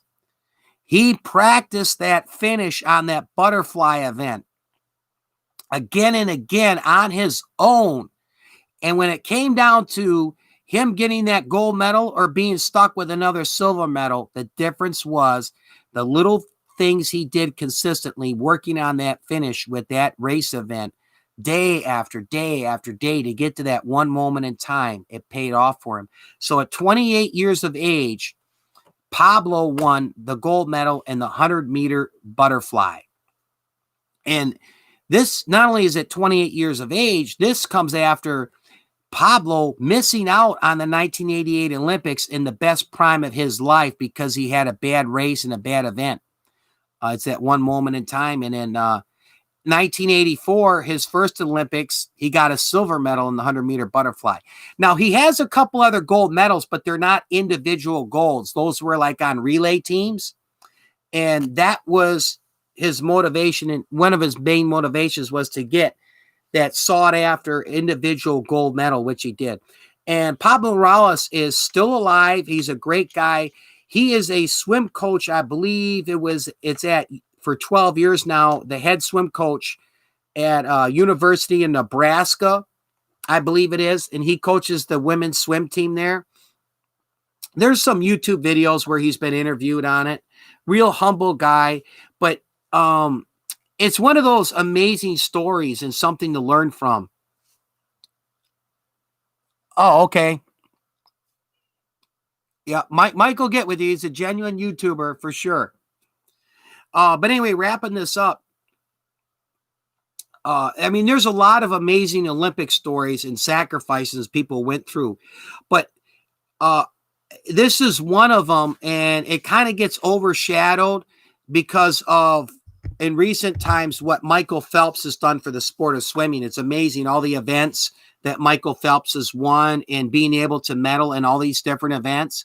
But the Pablo Morales story and what he did, and his parents were Cuban immigrants, and he was I believe born in his younger years in Chicago. Then they moved out to California or something like that, where he got into swimming. But yeah, I believe it. That's a great lesson learned, that little things done consistently well are far more important than the I'm sorry, I have a hard time pronouncing this word. Spectacular done once in a while. One more time. I got to go slow. Little things done consistently well are far more important than the spectacular done once in a while. So that's a big lesson that came from this that the coach Richard Quick talked about. And let me set this over here.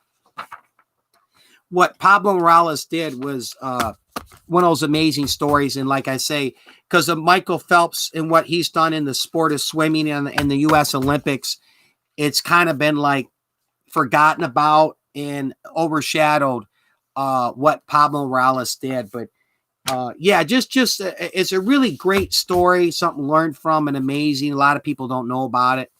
I do because I used to be into swimming a lot. I swam in high school, and I still like to watch Olympic swimming. And that's one of the things I've been really bummed out about is not too far bummed out, but I'm just saying one of the things bummed out about is we were going to have the Summer Olympics this year over in Tokyo.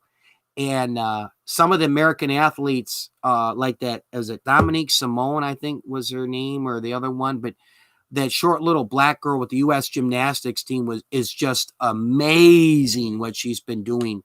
And all that's been put on hold in hiatus because of this virus outbreak. They're not having the Olympics this year. So, yeah, it's kind of a bummer, just like a lot of the sports. Well, I was going to get into some general conversation here. I got someone new in the chat here. Let me get a channel drop for you, host. Oh, my eyes. Yeah. I'll do it here briefly.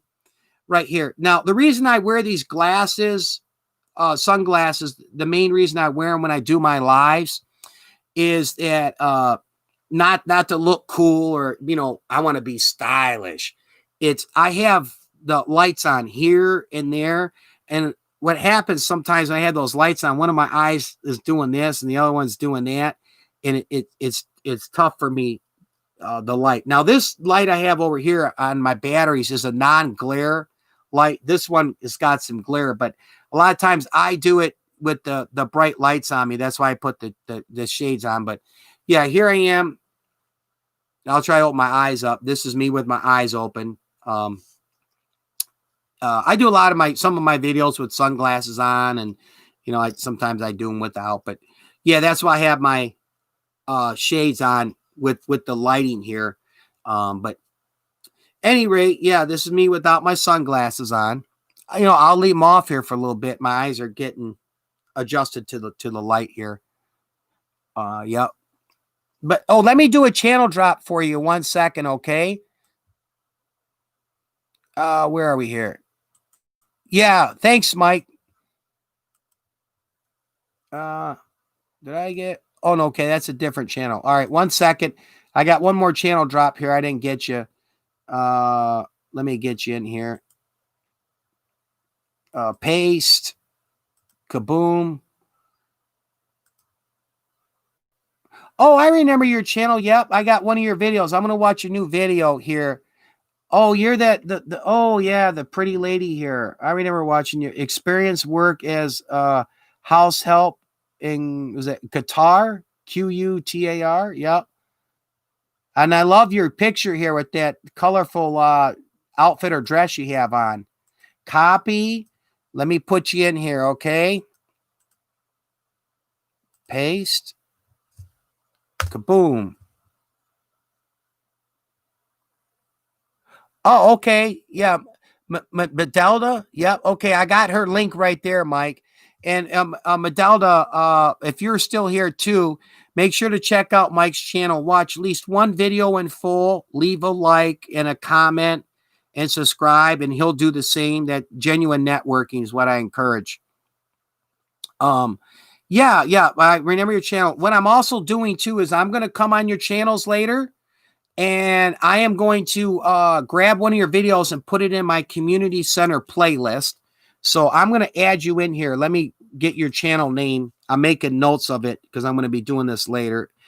MALDAMIMS.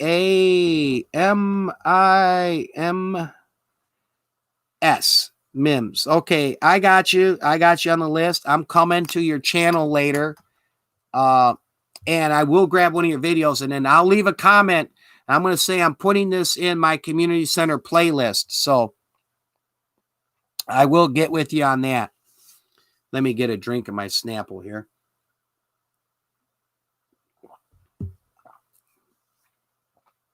Oh,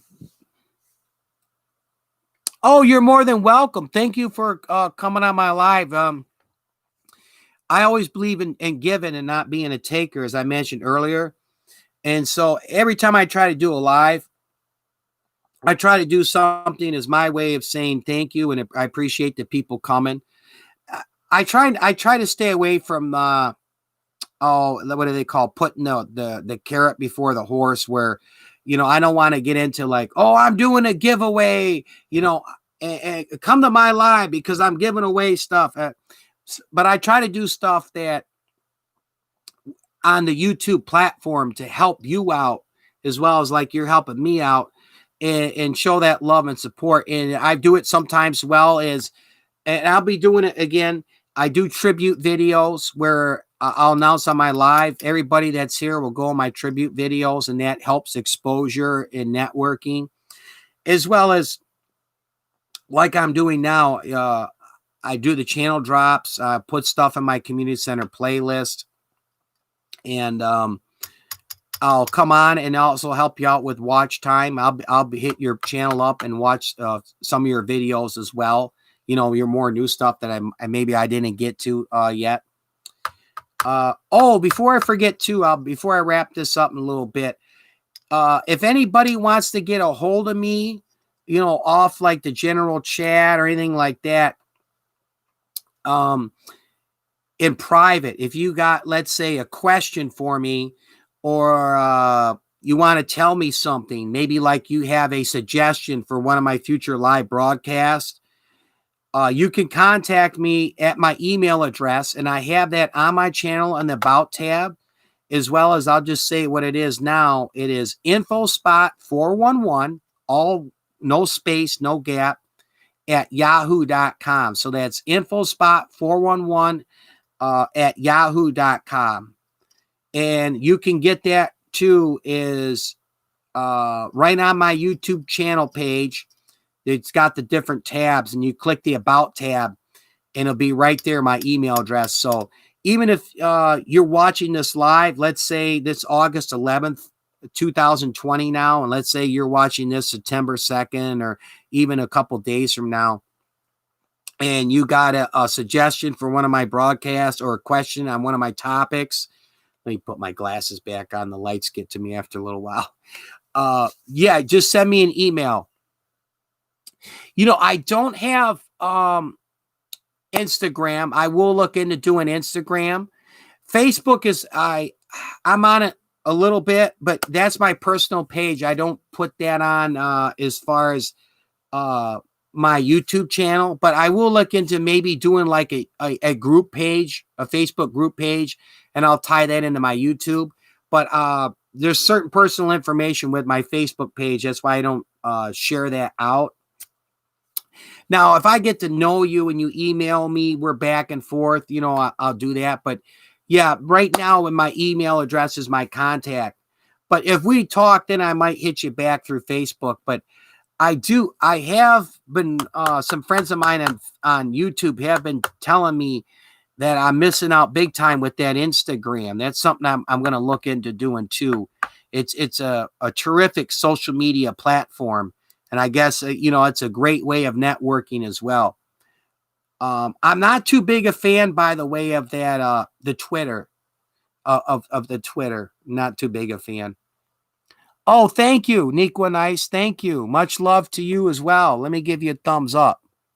I'm going to come over and grab one of your videos, Niqua Nice, and put it in my community center as well. Thank you. My thoughts on the Twitter is this. I get it sometimes, like celebrities or people well known, let's say in politics, whether it's a senator or even up to the president, and Twitter, you put the information out, but most of that stuff in Twitter, it's like, I'll be frank, I really don't give a damn about you giving some statement out, you think this or you think that, or you're going to tell me something. because that's basically what Twitter is. You're putting out that statement, whether it's even sometimes a question, but a lot of times it's not a genuine question. People bring up a social issue and they put out a question on Twitter, but it's really their minds are made up and it's just to be a little sarcastic. But yeah, I'm not that big a fan of Twitter. If you are, that's fine. Each is to their own. I do Facebook a little bit, but yeah, I will be looking at doing that Instagram. I think there's another one, but I don't believe it's social media so much. That's pretty popular too. That Snapchat deal. There's a Snapchat. I haven't done that. What was the other thing I'm thinking of? Oh, I have been on in the past, and there are a couple good platforms, but I'm still on the fence of integrating it with my YouTube broadcast. There's Mixler and Blog Talk Radio website. Yep. Now, if you go over to Nico Nice's channel, make sure you watch one of her videos in full. Leave a like and a nice comment. Subscribe to Nika Nice, and she will get back to you. Genuine YouTuber for sure. So let me here. I'll channel drop Nico Nice's channel here. 1 second. Let me get a channel drop going. YouTube. Hold on here. I'll get Nico Nice's channel drop for you to network. Paste. Okay. 1 second. Channel drop coming up. Copy. Paste. Oh, I've been on here for just over 2 hours. I'm all done with my topics. I'm just doing some general conversation. I'm about to wrap this up in like a few minutes, 5 minutes or so. So, where was I? Oh, that's where I was talking about before I wrap up my morning show here. They have a Blog Talk Radio website, and there's also Mixler, which are great platforms for broadcasting. Okay. And a couple of features they have, which is neat, like with Blog Talk Radio, when you pay for like a subscription to Blog Talk Radio, you put your live broadcast on their website, and the people go on there, and then you get a toll-free number, an 800 number or a 188 number. People can call in toll-free. And when they call the number, that phone number will be patched right into your computer. So you could bring on like 4 or 5 people on your show on Blog Talk Radio, and you could bring them right on and have that group conversation. I don't really feel like moving around. I'm at home finally. Oh, okay, Nico Nice. Okay. But Mixler is similar to how the Mixler works. But and YouTube kind of beats that now. They got the StreamYard feature where if you're doing the StreamYard, I am doing good. Nika Nice. Thank you for asking. Doing terrific.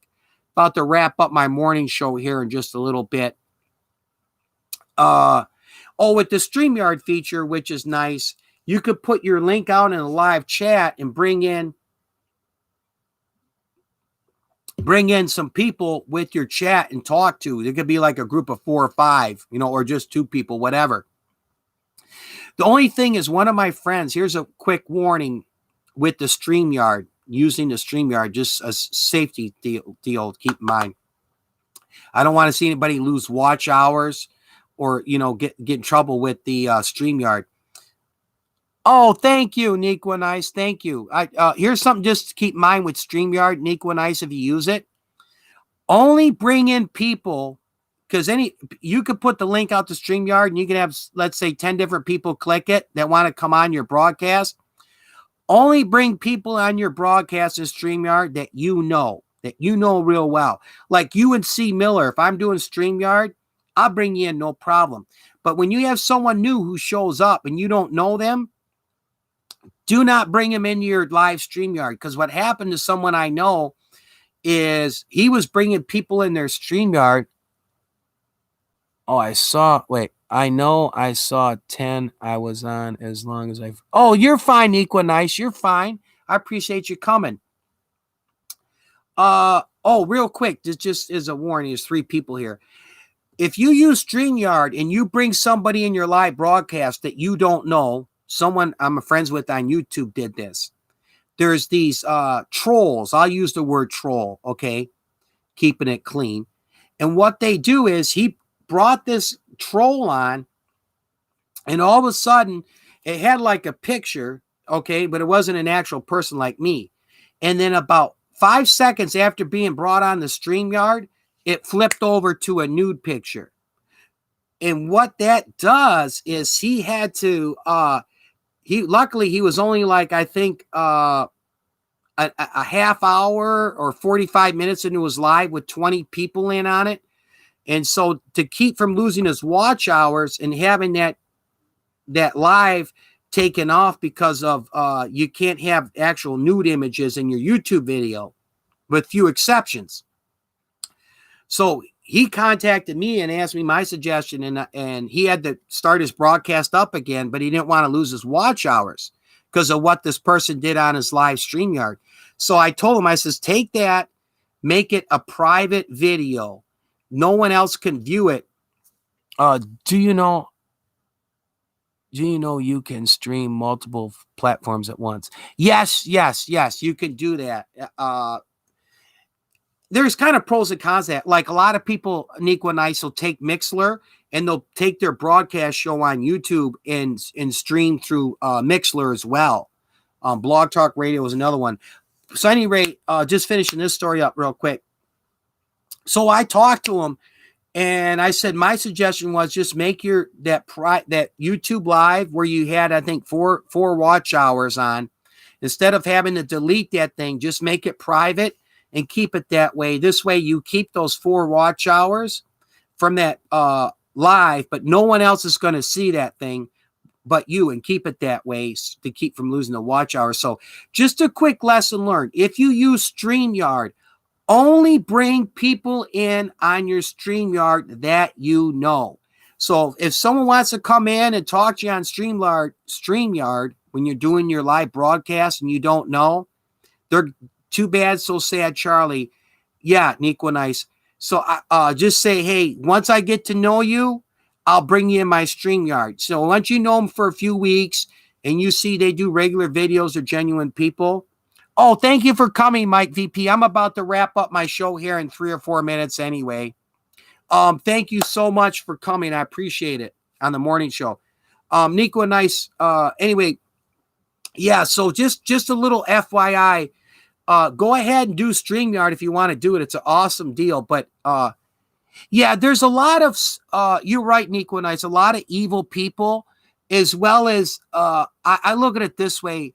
There's a lot of people with mental issues, okay, mental illness, and you get them in YouTube just like you might get them when you're walking through Central Park in New York City, anywhere. Okay, yep, Nico Nice will get back.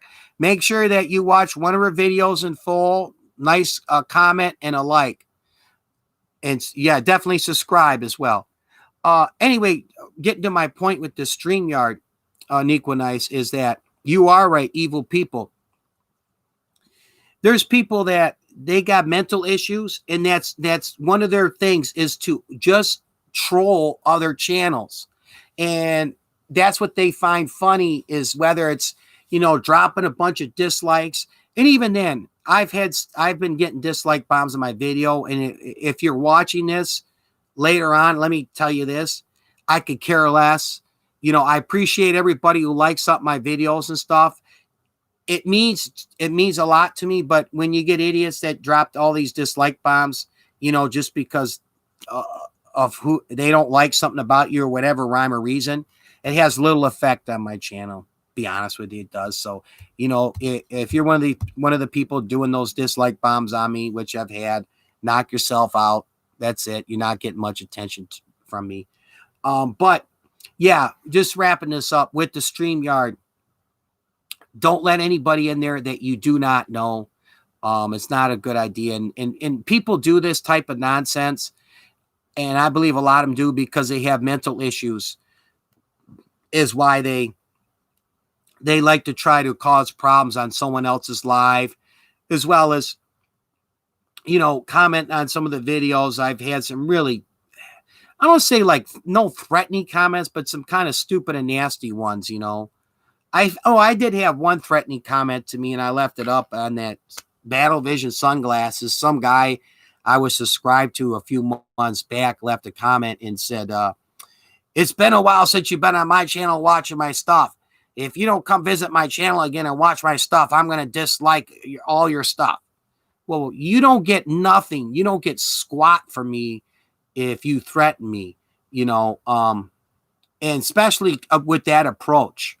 You come to me and you leave a nice comment and like one of my videos and say something nice like, hey, it's been a while since I've been on your channel. I just wanted to get back to you and let you know I enjoyed your video. Stop by my place sometime. And say something of that nature. I'm going to give you love, and I'll be like, no problem. But, oh, thank you. Yeah.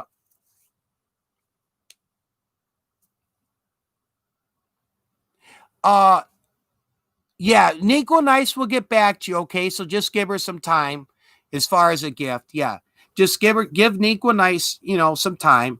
A lot of times too, like I'll go to somebody's channel and I'll leave a gift, like a nice comment, a full watch on one of their videos, and subscribe. So if they don't come right back to me, give them a few hours. They'll get back to you. Because a lot of times too, keep in mind, we don't know. Maybe Nico Nice is on her cell phone and she might be walking or driving or doing something. But I will say this, she's one of my administrators because she's a very great, genuine YouTuber. So believe me, Nico Nice will show you some love and get back with you for your gift. Okay, so no problem. She will get back to you. If you don't see it right away, don't take back your gift. Just give her some time. She will definitely get back with you, genuine YouTuber, just so you know. And thank you very much. Nico Nice is a good friend of mine and a genuine YouTube friend for sure. Anyway, wrapping this up here. Does anybody anything you want to say to me or any questions before I wrap up my morning show? I want to say especially a big thank you to everybody for stopping by my morning show and helping to support my channel. So let me before I leave, I'm gonna give a thumbs up here to everybody.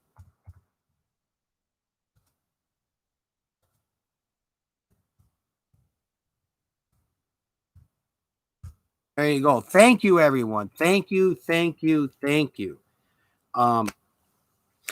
I might be back, by the way, tonight to do a late night show or like a midnight chat. If not, I'll probably come back again tomorrow for another morning show. I got a bunch of crap to do today. But again, I just want to show you guys before I take off. Let me bring this in so the glare. See all this? These are the people that were on my live. I will be later today. I will be coming to your channel. Again, I'm going to take a video off your channel, put it in my community center playlist, and I'm going to do a little watch party on your channel for coming and supporting my live broadcast. Hey, with that being said, much love. Thank you to everybody.